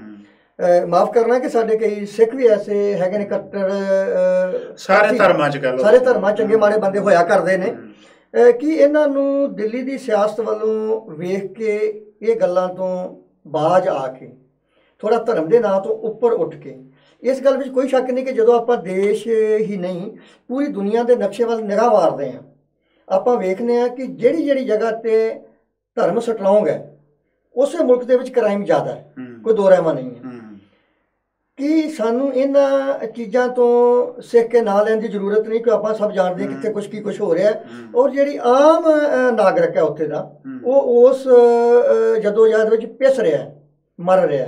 ਲੀਡਰ ਤਾਂ ਕੋਈ ਨਹੀਂ ਮਰ ਰਿਹਾ, ਲੇਕਿਨ ਇਹ ਜਦੋਂ ਚੀਜ਼ ਸਾਡੇ ਕੋਲੋਂ ਪਰਾਂ ਹੋ ਜਾਏਗੀ ਧਰਮ ਦੇ ਨਾਂ 'ਤੇ ਇੱਕ ਲੋਕਤੰਤਰ ਚਲਾਉਣਾ, ਤੇ ਸੁਧਾਰ ਤਾਂ ਹੀ ਆਵੇਗਾ ਕਿ ਸਾਨੂੰ ਬਹੁਤ ਜ਼ਰੂਰੀ ਹੈ ਕਿ ਧਰਮ ਨੂੰ ਨਾਲ ਲੈ ਕੇ ਅਸੀਂ ਤੁਰਨਾ। ਇਹਦੇ ਬਾਰੇ ਆਪਣੇ ਕੀ ਸਪਸ਼ਟੀਕਰਨ? ਦੇਖੋ, ਧਰਮ ਹਰੇਕ ਬੰਦੇ ਦਾ ਆਪਣਾ ਨਿੱਜੀ ਜੀ ਜੀਵਨ ਆ, ਜਾਂ ਹਰੇਕ ਬੰਦੇ ਨੂੰ ਅਧਿਕਾਰ ਆ ਆਪਣੇ ਧਰਮ 'ਚ ਰਹਿਣਾ ਤੇ ਪ੍ਰਫੁੱਲਤ ਰਹਿਣਾ। ਬਿਲਕੁਲ, ਬੰਦਾ ਧਰਮ ਨੂੰ ਉਨਾ ਚਿਰ ਮਿਸਯੂਜ਼ ਕਰਦਾ ਜਦੋਂ ਧਰਮ ਦੇ ਨਾਂ 'ਤੇ ਰੋਟੀਆਂ ਸੇਕਣੀਆਂ ਹੋਣ। ਠੀਕ ਹੈ, ਹੁਣ ਤੁਸੀਂ ਦੇਖੋ, ਜਦੋਂ ਮੈਂ ਇੰਡੀਪੈਂਡੈਂਟ ਹੋਵਾਂ ਜੀ, ਮੈਨੂੰ ਕਿਸੇ ਕੋਈ ਜਾਣ ਦੀ ਲੋੜ ਨਹੀਂ, ਮੈਨੂੰ ਕਿਸੇ ਤੋਂ ਕਰਨ ਦੀ ਲੋੜ ਨਹੀਂ। ਗੌਰਮੈਂਟ ਨੇ ਮੈਨੂੰ ਪੂਰੀਆਂ ਸਹੂਲਤਾਂ ਦੇਣੀਆਂ, ਹਾਂਜੀ, ਗੌਰਮੈਂਟ ਨੇ ਮੇਰੀ ਹਰੇਕ ਚੀਜ਼ ਸੁਣਨੀ ਆ ਜੀ, ਤੇ ਮੇਰਾ ਕਿਸੇ ਨਾਲ ਵਾਸਤਾ ਹੀ ਨਹੀਂ ਰਹਿ ਜਾਣਾ। ਜਦੋਂ ਮੇਰੀਆਂ ਸਹੂਲਤਾਂ ਨਹੀਂ ਪੂਰੀਆਂ ਹੋਣੀਆਂ। ਬਿਲਕੁਲ, ਹੁਣ ਤੁਸੀਂ ਦੇਖੋ ਵੀ ਮੈਂ ਤੁਹਾਨੂੰ ਛੋਟੀ ਜਿਹੀ ਉਦਾਹਰਨ ਦਿੰਦਾ ਵੀ ਅੱਜ ਇੱਥੇ ਬੱਚਾ ਜੰਮਦਾ ਜੀ, ਬੱਚੇ ਜੰਮਦੇ ਨੂੰ 150-200 ਯੂਰੋ ਮਹੀਨੇ ਦਾ, 250 ਯੂਰੋ ਲੱਗ ਜਾਂਦਾ ਲੱਗ ਗਿਆ ਨਾ ਜੀ। 18 ਸਾਲ ਤੱਕ ਉਹਦੀ ਪੜ੍ਹਾਈ ਫਰੀ। ਬਿਲਕੁਲ, ਔਰ ਉਹ ਗੌਰਮੈਂਟ ਉਹ ਕਹਿੰਦੇ ਤੂੰ ਪਤੀ ਤੇ ਦੋਵੇਂ ਤੀਵੀਂ ਤੇ ਮਰਦ ਇਕੱਠੇ ਨਹੀਂ ਵੀ ਰਹਿਣਾ, ਨਾ ਰਹਿਣ ਜੀ। ਇਹ ਗੌਰਮੈਂਟ ਦੀ ਜ਼ਿੰਮੇਵਾਰੀ ਬਣ ਗਈ ਵੀ ਇਹਨੂੰ ਅਸੀਂ 18 ਸਾਲ ਤੱਕ ਇਹਦਾ ਪਾਲ ਪੋਸ਼ਣ ਅਸੀਂ ਕਰਨਾ ਕਿਸੇ ਤਰੀਕੇ ਨਾਲ ਵੀ ਕਰਨਾ। ਹਾਂਜੀ, ਅੱਛਾ, ਜਦੋਂ ਉਹਦੀ ਏਡੀ ਸਾਂਭ ਸੰਭਾਲ ਹੋ ਗਈ ਬੰਦੇ ਦੀ, ਇਦੋਂ ਵੱਡਾ ਧਰਮ ਕੀ ਹੋ ਗਿਆ? ਬਿਲਕੁਲ, ਬਿਲਕੁਲ। ਅੱਛਾ, ਉਹਨੂੰ ਕੌਣ ਮਿਸਯੂਜ਼ ਕਰ ਸਕਦਾ? ਬਿਲਕੁਲ। ਹਾਂ, ਹੈ ਨਾ, ਉਹਨੂੰ ਕੌਣ ਮਿਸਰ। ਅੱਛਾ, ਇਹਦੇ ਤੁਸੀਂ ਪੈਰਲਲ ਚੱਲ ਜਾਓ, ਹੁਣ ਆਪਣੇ ਆ ਜਾਓ ਇੰਡੀਆ ਦੇ ਵਿੱਚ। ਬਿਲਕੁਲ। ਜਿਹੜੇ ਬੰਦੇ ਕੋਲ ਖਾਣ ਨੂੰ ਰੋਟੀ ਨਹੀਂ, ਹਾਂ, ਨਿਆਣੇ ਨੂੰ ਫੈਸਿਲਿਟੀ ਨਹੀਂ ਮਿਲੀ ਜੀ, ਡਿਲੀਵਰੀ ਟਾਈਮ ਨਾਲ ਨਹੀਂ ਹੋਈ, ਬਿਲਕੁਲ, ਉਹ ਫਿਰ ਧਰਮ ਦੇ ਨਾਂ ਤੇ ਜਿਹੜੇ ਬੰਦੇ ਬੈਠੇ ਰੋਟੀਆਂ ਸੇਕਦੇ, ਉਹ ਬੰਦਿਆਂ ਨੂੰ ਧਰਮੀ ਬਣਾ ਕੇ ਵੀ ਤੁਹਾਡਾ ਧਰਮ ਆ ਦੇਖ ਲਾ, ਆ ਨਹੀਂ ਕਰਦਾ। ਉਹਨਾਂ ਨੂੰ ਮਿਸਯੂਜ਼ ਜਿਹੜਾ ਕਰਦੇ ਆ ਧਰਮ ਦੇ ਨਾਂ ਤੇ ਕਰਕੇ ਵੀ ਤੁਹਾਨੂੰ ਅਸੀਂ ਆਹ ਦੇਵਾਂਗੇ, ਜਾਂ ਬਾਬੇ ਕਹਿ ਲਓ, ਦੂਜੇ ਕਹਿ ਲਓ, ਉਹ ਫਿਰ ਮਿਸਯੂਜ਼ ਹੋ ਰਿਹਾ ਬੰਦਾ। ਉਹ ਆਪਣੀ ਫੈਸਿਲਿਟੀ ਵਾਸਤੇ ਜਿਹੜਾ ਆ, ਉਹ ਆਪਣੀ ਫੈਸਿਲਿਟੀ ਇਹ ਕਹੀਏ ਵੀ ਉਹਦੀ ਖਿਆਲਾਤ ਨਹੀਂ ਹੁੰਦੇ, ਆਪਣੀ ਫੈਸਿਲਿਟੀ ਵਾਸਤੇ ਕਈ ਬਹੁਤ ਜ਼ਿਆਦਾ ਮਜਬੂਰੀ ਕਹਿ ਲਈਏ, ਮਜਬੂਰੀ ਕਰਕੇ। ਤੁਸੀਂ ਗੱਲ ਕੀਤੀ ਸੀ ਧਰਮ ਦੀ। ਜੇ ਆਪਾਂ ਦੇਖੋ ਵੀ ਧਰਮ ਅੱਖਰ ਹਰ ਧਰਮ ਸਤਿਕਾਰਯੋਗ, ਹਰ ਧਾਰਮਿਕ ਗ੍ਰੰਥ ਜਿਹੜੇ ਸਤਿਕਾਰਯੋਗ ਨੇ, ਤਕਰੀਬਨ ਇੱਕੋ ਤਰ੍ਹਾਂ ਦੇ ਸਾਰਿਆਂ 'ਚ ਲਿਖਿਆ ਹੈ। ਸ਼ਾਇਦ ਜਿੱਥੇ ਅਸੀਂ ਆਪਣੇ, ਕਿਉਂ ਅਸੀਂ ਸਿੱਖ ਧਰਮ ਨੂੰ ਜ਼ਿਆਦਾ ਬਿਲੋਂਗ ਹੋਣ ਦਾ ਕਰਕੇ ਗੱਲ ਕਰਦੇ ਹਾਂ, ਉੱਥੇ ਦੂਜਿਆਂ ਧਰਮਾਂ ਵਿੱਚ ਵੀ ਮੈਂ ਸਮਝਦਾ ਵੀ ਇਹੋ ਹੀ ਗੱਲ ਹੈ ਕਿ ਜਿਵੇਂ ਅਸੀਂ ਆਪਣੇ ਧਰਮ ਦੇ ਵਿੱਚ ਇਹ ਜਿਹੜਾ ਧਰਮ ਦੀ ਪਰਿਭਾਸ਼ਾ ਹੈ, ਜਿਹੜੀ ਧਰਮ ਦੀ ਡੈਫੀਨੇਸ਼ਨ ਹੈ, ਇਹਨੂੰ ਸਮਝਾਉਣ ਵਿੱਚ ਨਾ ਕਾਮਯਾਬ ਰਹੇ ਹਾਂ। ਮੈਂ ਸਮਝਦਾ ਇਹੋ ਗੱਲ ਕਿ ਧਰਮ ਦਾ ਤੇ ਜਿਹੜਾ ਅੱਖਰੀ ਅਰਥ ਹੈ ਉਹ ਤਾਂ ਹੈ ਹੀ ਹੈ ਵੀ ਸੱਚ ਤੇ ਹੱਕ, ਹੱਕ ਤੇ ਸੱਚ ਹੀ ਹੈ ਨਾ ਧਰਮ। ਉਹ ਭਾਵੇਂ ਕਿਸੇ ਵੀ, ਭਾਵੇਂ ਹਿੰਦੂ, ਮੁਸਲਿਮ, ਸਿੱਖ, ਈਸਾਈ ਕੋਈ ਵੀ ਹੋਵੇ, ਧਰਮ ਦਾ ਤਾਂ ਮਤਲਬ ਵੀ ਸਿੱਧੇ ਰਸਤੇ ਤੇ ਚੰਗੇ ਕੰਮ ਕਰਨ ਵਾਲਾ ਇਨਸਾਨ ਨੂੰ ਧਰਮੀ ਆਦਮੀ ਕਹਿੰਦੇ ਨੇ। ਦੇਖੋ, ਤੁਸੀਂ ਕੁਐਸਚਨ ਬਹੁਤ ਟੇਢਾ ਜਿਹਾ ਪੁੱਛਿਆ, ਲੇਕਿਨ ਮੈਂ ਉੱਥੇ ਆ ਰਿਹਾ ਸੀ। ਮੈਂ ਦੇਖੋ ਇੱਕ ਗੱਲ ਤੇ ਆ ਕੇ ਨਹੀਂ, ਮੈਂ ਹੈਗਾ ਸਿੱਖ ਜੀ, ਮੇਰਾ ਹੈਗਾ ਸਿੱਖ ਧਰਮ ਜੀ, ਔਰ ਮੇਰੇ ਧਰਮ ਦੀ ਵਿਲੱਖਣਤਾ, ਸਾਰੇ ਧਰਮ ਬਿਲਕੁਲ ਸਨਮਾਨਯੋਗ ਹੋਣਗੇ, ਬਿਲਕੁਲ, ਪਰ ਮੇਰੇ ਧਰਮ ਦੀ ਵਿਲੱਖਣਤਾ ਬਹੁਤ ਵੱਡੀ ਆ। ਬਿਲਕੁਲ, ਮੇਰਾ ਧਰਮ ਆਪਣੇ ਮਨੁੱਖਤਾ ਦੀ ਖਾਤਰ ਸਭ ਤੋਂ ਉੱਚਾ ਧਰਮ। ਦੇਖੋ, ਮੈਂ ਕਿਸੇ ਦੇ ਕਿੰਤੂ ਪਰੰਤੂ ਨਹੀਂ ਕਰਦਾ। ਜੇ ਮੈਂ ਗੁਰੂ ਨਾਨਕ ਦੇਵ ਜੀ ਦਾ ਧਰਮ ਮੇਰਾ ਆਪਣਾ ਧਰਮ ਜੀ, ਮੇਰੇ ਧਰਮ ਦੇ ਵਿੱਚ ਬਰਾਬਰਤਾ, ਔਰਤ ਨੂੰ ਬਰਾਬਰਤਾ, ਮੇਰਾ ਵਿਲੱਖਣਤਾ ਕਿਉਂ ਜੀ, ਬਿਲਕੁਲ। ਹੋਰ ਧਰਮਾਂ ਵਾਂਗੂ ਨਹੀਂ, ਮੈਂ ਕਿਸੇ ਦਾ ਕਿੰਤੂ ਪਰੰਤੂ ਨਹੀਂ ਕਰਨਾ ਚਾਹੁੰਦਾ। ਹੋਰ ਧਰਮਾਂ ਦੇ ਜਿੰਨਾ ਮੇਰੇ ਬਾਬੇ ਨਾਨਕ ਦੇ ਧਰਮ ਦੇ ਵਿੱਚ ਬਰਾਬਰਤਾ ਔਰਤ ਨੂੰ ਆ, ਬਾਕੀ ਤੁਸੀਂ ਧਰਮਾਂ 'ਚ ਦੇਖ ਲਓ, ਨਹੀਂ ਹੈਗੀ ਕਿ ਨਹੀਂ ਹੈਗੀ? ਨਹੀਂ ਹੈਗੀ, ਬਿਲਕੁਲ ਨਹੀਂ ਹੈ। ਔਰ ਦੂਜੀ ਗੱਲ, ਜਾਤ ਪਾਤ ਦੀ ਗੱਲ ਜੀ, ਜੇ ਅੱਜ ਮੇਰੇ ਧਰਮ ਦੇ ਵਿੱਚ ਬਰਾਬਰਤਾ ਹੈ, ਅੰਮ੍ਰਿਤ ਮੇਰੀ ਭੈਣ ਵੀ ਛਕ ਸਕਦੀ ਹੈ, ਅੰਮ੍ਰਿਤ ਮੇਰੀ ਬੇਟੀ ਵੀ ਸਕਦੀ ਹੈ, ਅੰਮ੍ਰਿਤ ਮੇਰਾ ਭਰਾ ਵੀ ਸਕਦਾ, ਮੇਰਾ ਭਰਾ ਵੀ ਸਕਦਾ, ਬਿਲਕੁਲ ਸਾਰੀ ਬਰਾਬਰਤਾ ਆ ਜੀ। ਹੋਰ ਧਰਮਾਂ 'ਚ ਨਹੀਂ ਜੀ, ਇਹ ਬਰਾਬਰਤਾ ਦੀ ਗੱਲ ਆ, ਮਨੁੱਖਤਾ ਦੀ। ਮੇਰੇ ਧਰਮ 'ਚ ਜਾਤ ਪਾਤ ਹੈ ਨਹੀਂ, ਪਰ ਸ਼ਰਤ ਉਹ ਸਿੱਖ ਹੋਣਾ ਚਾਹੀਦਾ, ਸਿੱਖ ਹੋਣਾ ਚਾਹੀਦਾ, ਬਿਲਕੁਲ, ਜਿਹੜਾ ਜਾਤ ਜੀ, ਬਿਲਕੁਲ। ਸੋ ਇਸ ਕਰਕੇ ਮੇਰੇ ਜਿਹੜੇ ਧਰਮ ਦੀ ਗੱਲ ਹੈ ਨਾ, ਮੇਰਾ ਧਰਮ ਜਦੋਂ ਪੜ੍ਹਦਾ, ਜਦੋਂ ਮੈਂ ਨਾਲ ਪੈਰਾਲਲ ਦੂਜੇ ਧਰਮ ਦੇਖਦਾ ਆ, ਕਿਉਂ ਉੱਚਾ ਤੇ ਸੁੱਚਾ, ਬਿਲਕੁਲ ਫਰਕ ਹੈ, ਇਹ 'ਚ ਵਿਲੱਖਣਤਾ, ਇਹ 'ਚ ਫਰਕ ਹੈ, ਬਿਲਕੁਲ। ਤੁਹਾਡਾ 2 ਮਿੰਟ ਜ਼ਰੂਰ ਟਾਈਮ ਲੈਣਾ ਹੈ। ਹਾਂ, ਤੁਸੀਂ ਗੱਲ ਕਲੀਅਰ ਕਰ ਲਓ, ਉਸ ਤੋਂ ਬਾਅਦ ਫਿਰ ਮੈਂ ਕਰਾਂਗਾ। ਨਹੀਂ, ਚਲੋ ਕੋਈ ਨਹੀਂ, ਕਰੋ ਤੁਸੀਂ।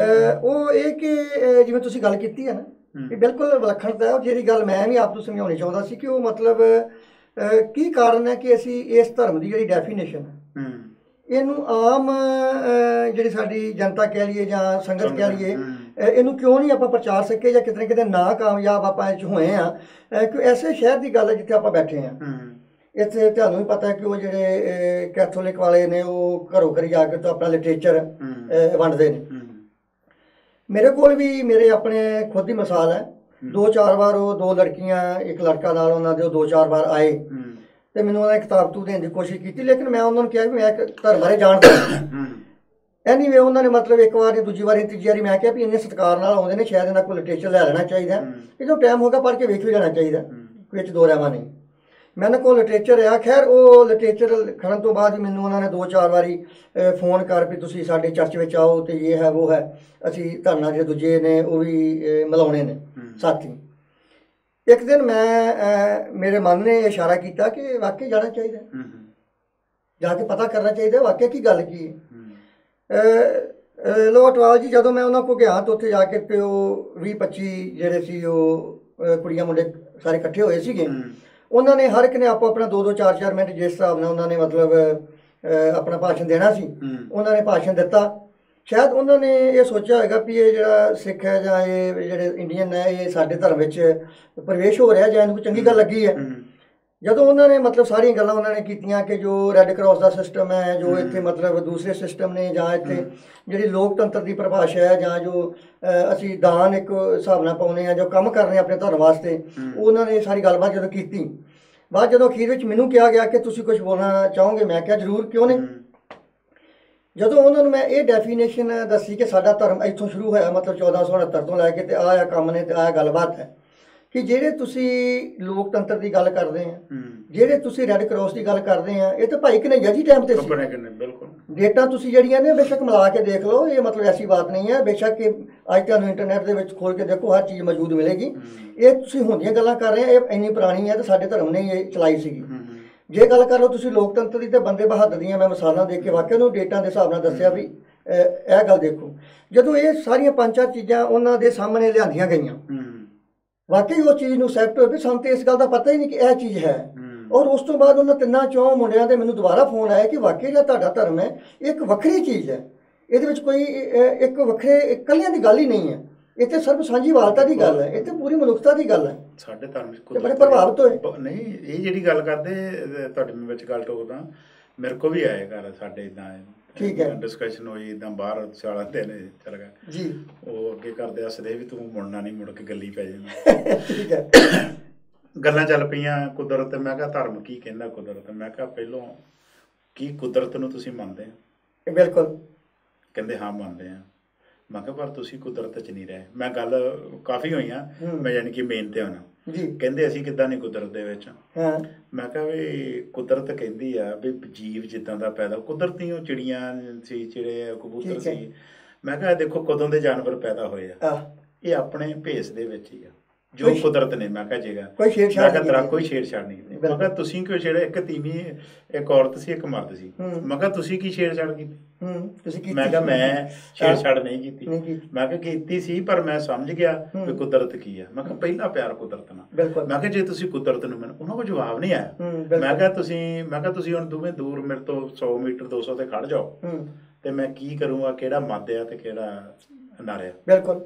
ਅੱਛਾ, ਉਹਨਾਂ ਦਾ ਕੋਈ ਜਵਾਬ ਨਹੀਂ ਮੇਰੇ ਕੋਲ। ਉਸ ਤੋਂ ਬਾਅਦ ਆਏ ਨਹੀਂ। ਸਾਡੀ ਕਾਫੀ ਯਾਨੀ ਕਿ ਡਿਸਕਸ਼ਨ ਹੋਈ, ਯਾਨੀ ਕਿ ਇਹ ਗੱਲ ਪੱਕੀ ਆ ਕਿ ਅਸੀਂ ਧਰਮ ਨੂੰ ਉਹਦੀ ਉੱਪਰ ਸਿਟਸਨ ਕਰਕੇ ਉਹਦੀ ਜਿਹੜੀ ਵਿਚਾਰ ਆ ਨਾ ਅਸੀਂ ਆਪ ਪੜ੍ਹ ਸਕੇ, ਨਾ ਸਮਝਾ ਸਕੇ।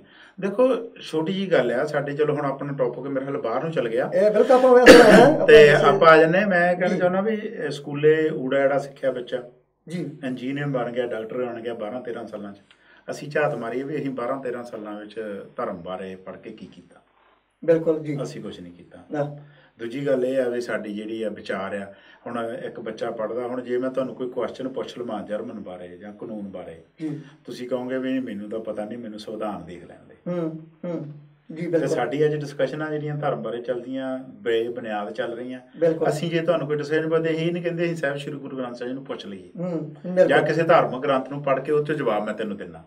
ਅਸੀਂ ਆਪਣੇ ਤੇ ਉਹ ਕਰਕੇ ਆਪਣੀਆਂ ਸੁਣਾ ਕੇ ਇੱਕ ਦੂਜੇ ਨੂੰ ਚੱਲ ਜਾਂਦੇ ਆ। ਬਿਲਕੁਲ। ਇਹ ਜਿਹੜਾ ਮੁੱਦਾ, ਜਿਹੜੀ ਗਾਈਡ ਆ ਸਾਡੀ, ਜਿਹੜਾ ਸਾਹਿਬ ਸ਼੍ਰੀ ਗੁਰੂ ਗ੍ਰੰਥ ਸਾਹਿਬ, ਜਿਹੜਾ ਸਾਡਾ ਪੂਰਾ ਜਿਹਦੇ ਵਿੱਚ ਸਭ ਕੁਛ ਹੈਗਾ ਆ ਜੀ, ਤੇ ਉਹਦੇ ਬਾਰੇ ਤੇ ਅਸੀਂ ਸੋਚਦੇ ਨਹੀਂ। ਸੋ ਇਸ ਕਰਕੇ ਧਾਰਮਿਕ ਤੌਰ ਤੇ ਅਸੀਂ ਇਸ ਚੀਜ਼ ਤੋਂ ਬਹੁਤ ਪਿਛੜੇ ਆ। ਜਿਹੜੀ ਸਾਡੀ ਗਾਈਡ, ਜਿਹੜਾ ਸਾਡਾ ਸੰਦੇਸ਼ ਆ, ਉਹਨੂੰ ਅਸੀਂ ਟਰਾਂਸਲੇਟ ਕਰਕੇ ਆਪਣੇ ਤੱਕ ਨਹੀਂ। ਬਿਲਕੁਲ ਅਟਵਾਲ ਸਾਹਿਬ, ਤੁਹਾਡੇ ਵਿਚਾਰ ਬਹੁਤ ਹੀ ਕੀਮਤੀ ਨੇ। ਆਪਾਂ ਫਿਰ ਕਿਸੇ ਨੇ ਪ੍ਰੋਗਰਾਮ ਬਣਾ ਕੇ ਇਸ ਵਿਸ਼ੇ ਤੇ ਵੀ ਗੱਲ ਕਰਾਂਗੇ, ਲੇਕਿਨ ਜੋ ਆਪਾਂ ਅੱਜ ਦਾ ਵਿਸ਼ਾ ਹੈ, ਮੇਨ ਜਿਹਦੇ ਕਰਕੇ ਆਪਾਂ ਡਿਸਕਸ ਕਰਨੀ ਹੈ, ਉਹਦੇ ਨਾਲ ਸਾਂਝ ਪਾਈਏ। ਆਪਾਂ ਚੱਲੀਏ ਕਿ ਨਵੀਂ ਗੱਲ ਦੇ ਵਿੱਚ ਜਿਹੜਾ ਮੁੱਦਾ ਸਾਹਮਣੇ ਆ ਰਿਹਾ ਉਹ ਇਹ ਹੈ ਕਿ ਜਿਵੇਂ ਹੁਣ ਦਿੱਲੀ ਦੇ ਵਿੱਚ ਤੇ ਆਪ ਪਾਰਟੀ ਵਾਲਿਆਂ ਨੇ ਕਹਿਤਾ ਕਿ ਅਸੀਂ ਸਿੱਖਾਂ ਦੇ ਹੱਕ ਵਾਸਤੇ SIT ਜਿਹੜੀ ਸਿੱਟ ਕਮੇਟੀ ਉਹ ਬਣਾਵਾਂਗੇ, ਔਰ ਜਿਹੜੇ ਹੱਕ ਜਿਹੜਾ ਮਤਲਬ ਲੈ ਕੇ ਫੈਸਲਾ ਜਿਹੜਾ ਨਿਆਂ ਲੈ ਕੇ ਉਹ ਦੇਵਾਂਗੇ। ਠੀਕ ਹੈ। ਇਹਦੇ ਨਾਲ ਆਪਾਂ ਇਹ ਚੱਲਦੇ ਹਾਂ ਕਿ ਕੀ ਪੰਜਾਬ ਦੇ ਵਿੱਚ ਵੀ ਆਪਣੀ ਹੋਂਦ ਨੂੰ ਜ਼ਿਆਦਾ ਸਮਝਣ ਵਾਲੇ, ਆਪਣੀ ਹੀ ਗੌਰਮੈਂਟ ਸਮਝਣ ਵਾਲੇ ਕਿ ਸਾਡੀ ਆਪਣੀ ਗੌਰਮੈਂਟ ਹੈ, ਆਪਣੀ ਜੇ ਅਗਰ ਦੂਜੀ ਗੌਰਮੈਂਟ ਹੋਣ ਤਾਂ ਉਹਨਾਂ ਦੀ ਸਟੇਟ ਗੌਰਮੈਂਟ ਵੀ ਆਪਣੀ ਤੇ ਸੈਂਟਰ ਵਿੱਚ ਗੌਰਮੈਂਟ ਵੀ ਆਪਣੀ, ਇਹਨਾਂ ਵਿੱਚ ਕਿੰਨਾ ਕੁ ਜ਼ਰੂਰੀ ਹੈ ਕਿ ਜੇ ਅਗਰ ਉਹ ਅਕਾਲੀ ਜਿਨ੍ਹਾਂ ਨੂੰ ਅਸੀਂ ਆਪਣੇ ਸਮਝਦੇ ਹਾਂ ਜਾਂ ਸਿੱਖ ਕੌਮ ਦੇ ਸਮਝਦੇ ਹਾਂ। ਅਸੀਂ ਬਿਲਕੁਲ ਇਹਦੇ ਗੱਲ ਵਿੱਚ ਕੋਈ ਫਰਕ ਨਹੀਂ ਸਮਝਦੇ। ਜਿੱਥੇ ਸਿੱਖਾਂ ਨੇ ਬੇਕਸੂਰੇ ਲੋਕਾਂ ਦਾ ਕਤਲ ਕੀਤਾ ਉਹਨਾਂ ਨੂੰ ਵੀ ਸਜ਼ਾ ਮਿਲਣੀਆਂ ਚਾਹੀਦੀਆਂ ਨੇ। ਹਰੇਕ ਅਪਰਾਧੀ ਨੂੰ ਜਿਹਨੇ ਅਪਰਾਧ ਕੀਤਾ ਉਹਨੂੰ ਸਜ਼ਾ ਹੋਵੇ। ਉਹ ਸਿੱਖ ਹੈ, ਮੁਸਲਮਾਨ ਹੈ, ਹਿੰਦੂ ਹੈ, ਈਸਾਈ ਹੈ। ਪਰ ਉਹਦੇ ਨਾਲ ਨਾਲ ਅਸੀਂ ਇਹ ਵੀ ਚਾਹੁੰਦੇ ਹਾਂ ਕਿ ਜਿੱਥੇ ਸਿੱਖਾਂ ਦਾ ਕਤਲੇਆਮ ਹੋਇਆ, ਜਿੱਥੇ ਮਤਲਬ ਪੱਠੇ ਵੱਢਣ ਗਿਆ ਬੰਦਿਆਂ ਨੂੰ, ਮੁੰਡਿਆਂ ਨੂੰ ਪਿੱਛੇ ਗੋਲੀਆਂ ਮਾਰ ਕੇ ਜਾਂ ਨਠਾ ਕੇ, ਆਪਾਂ ਸਭ ਨੇ ਵੇਖਿਆ। ਉਹ ਅਜੇ ਜਿਹੜੇ ਨੇ ਗਵਾਹ ਨੇ ਉਹ ਜਿੰਦੇ ਨੇ। ਕਿਤੇ ਨਾ ਕਿਤੇ ਉਹ ਇਹ ਗੱਲ ਨੂੰ ਛੁਪਾ ਰਹੇ ਨੇ ਕਿ ਠੀਕ ਹੈ ਕੱਲ੍ਹ ਨੂੰ ਇਹ ਜਿਹੜੀਆਂ ਗੌਰਮੈਂਟਾਂ ਨੇ ਕਿ ਇਹਨਾਂ ਕੋਲ ਪਾਵਰ ਹੈ, ਉਹਨਾਂ ਨੂੰ ਦਬਾ ਰਹੀਆਂ ਨੇ। ਅਸੀਂ ਜਦੋਂ ਆਪਣੇ ਘਰ ਤੋਂ ਬਾਹਰ ਨਿਕਲ ਕੇ ਤੇ ਇਹ ਆਵਾਜ਼ ਉਠਾਉਂਦੇ ਹਾਂ ਕਿ ਸਾਨੂੰ ਜਿਹੜੇ ਨੇ ਉਹ ਰਾਈਟ ਨਹੀਂ ਮਿਲ ਰਹੇ, ਲੇਕਿਨ ਆਪਣੇ ਘਰ ਵਾਲੇ ਅਸੀਂ ਝਾਤੀ ਨਹੀਂ ਮਾਰ ਰਹੇ ਵੀ ਸਾਡੇ ਨਾਲ ਕੀ ਹੋਇਆ। ਉਹ ਸਾਨੂੰ ਸਭ ਨੂੰ ਪਤਾ ਹੈ ਕੀ ਹੋਇਆ। ਇਹਦੇ ਵਿੱਚ ਅਸੀਂ ਨਹੀਂ ਸਮਝਦੇ ਵੀ ਅਸੀਂ ਖੁਦ ਵੀ ਕਸੂਰਵਾਰ ਹਾਂ। ਦੇਖੋ ਤੁਸੀਂ ਸਟੇਟ ਗੌਰਮੈਂਟ ਦੀ ਦਿੱਲੀ ਦੀ ਗੱਲ ਕਰ ਲਓ, ਜਿਹੜੀ ਉੱਥੇ ਦੀ ਗੱਲ ਕਰ ਲਓ। ਉੱਥੇ ਜਿੱਦਾਂ ਆਪਾਂ ਤੁਸੀਂ ਪਹਿਲਾਂ ਵੀ ਕਿਹਾ ਬਾਹਰੋਂ ਆਏ ਬਹੁਤ ਸਾਰੇ ਲੋਕ ਜੀ, ਜਿਹੜੇ ਅਮਨ ਸ਼ਾਂਤੀ ਲੋਕ ਪਸੰਦ, ਜਿਹੜੇ ਅਮਨ ਸ਼ਾਂਤੀ ਜਿਹੜੇ ਲੋਕ ਚਾਹੁੰਦੇ, ਉਹ ਸਾਰੇ ਇਸ ਗੱਲ ਦੇ ਹਾਮੀ ਸਹਿਮਤ ਨੇ। ਪਰ ਕਰਦਾ ਕੌਣ ਨਹੀਂ?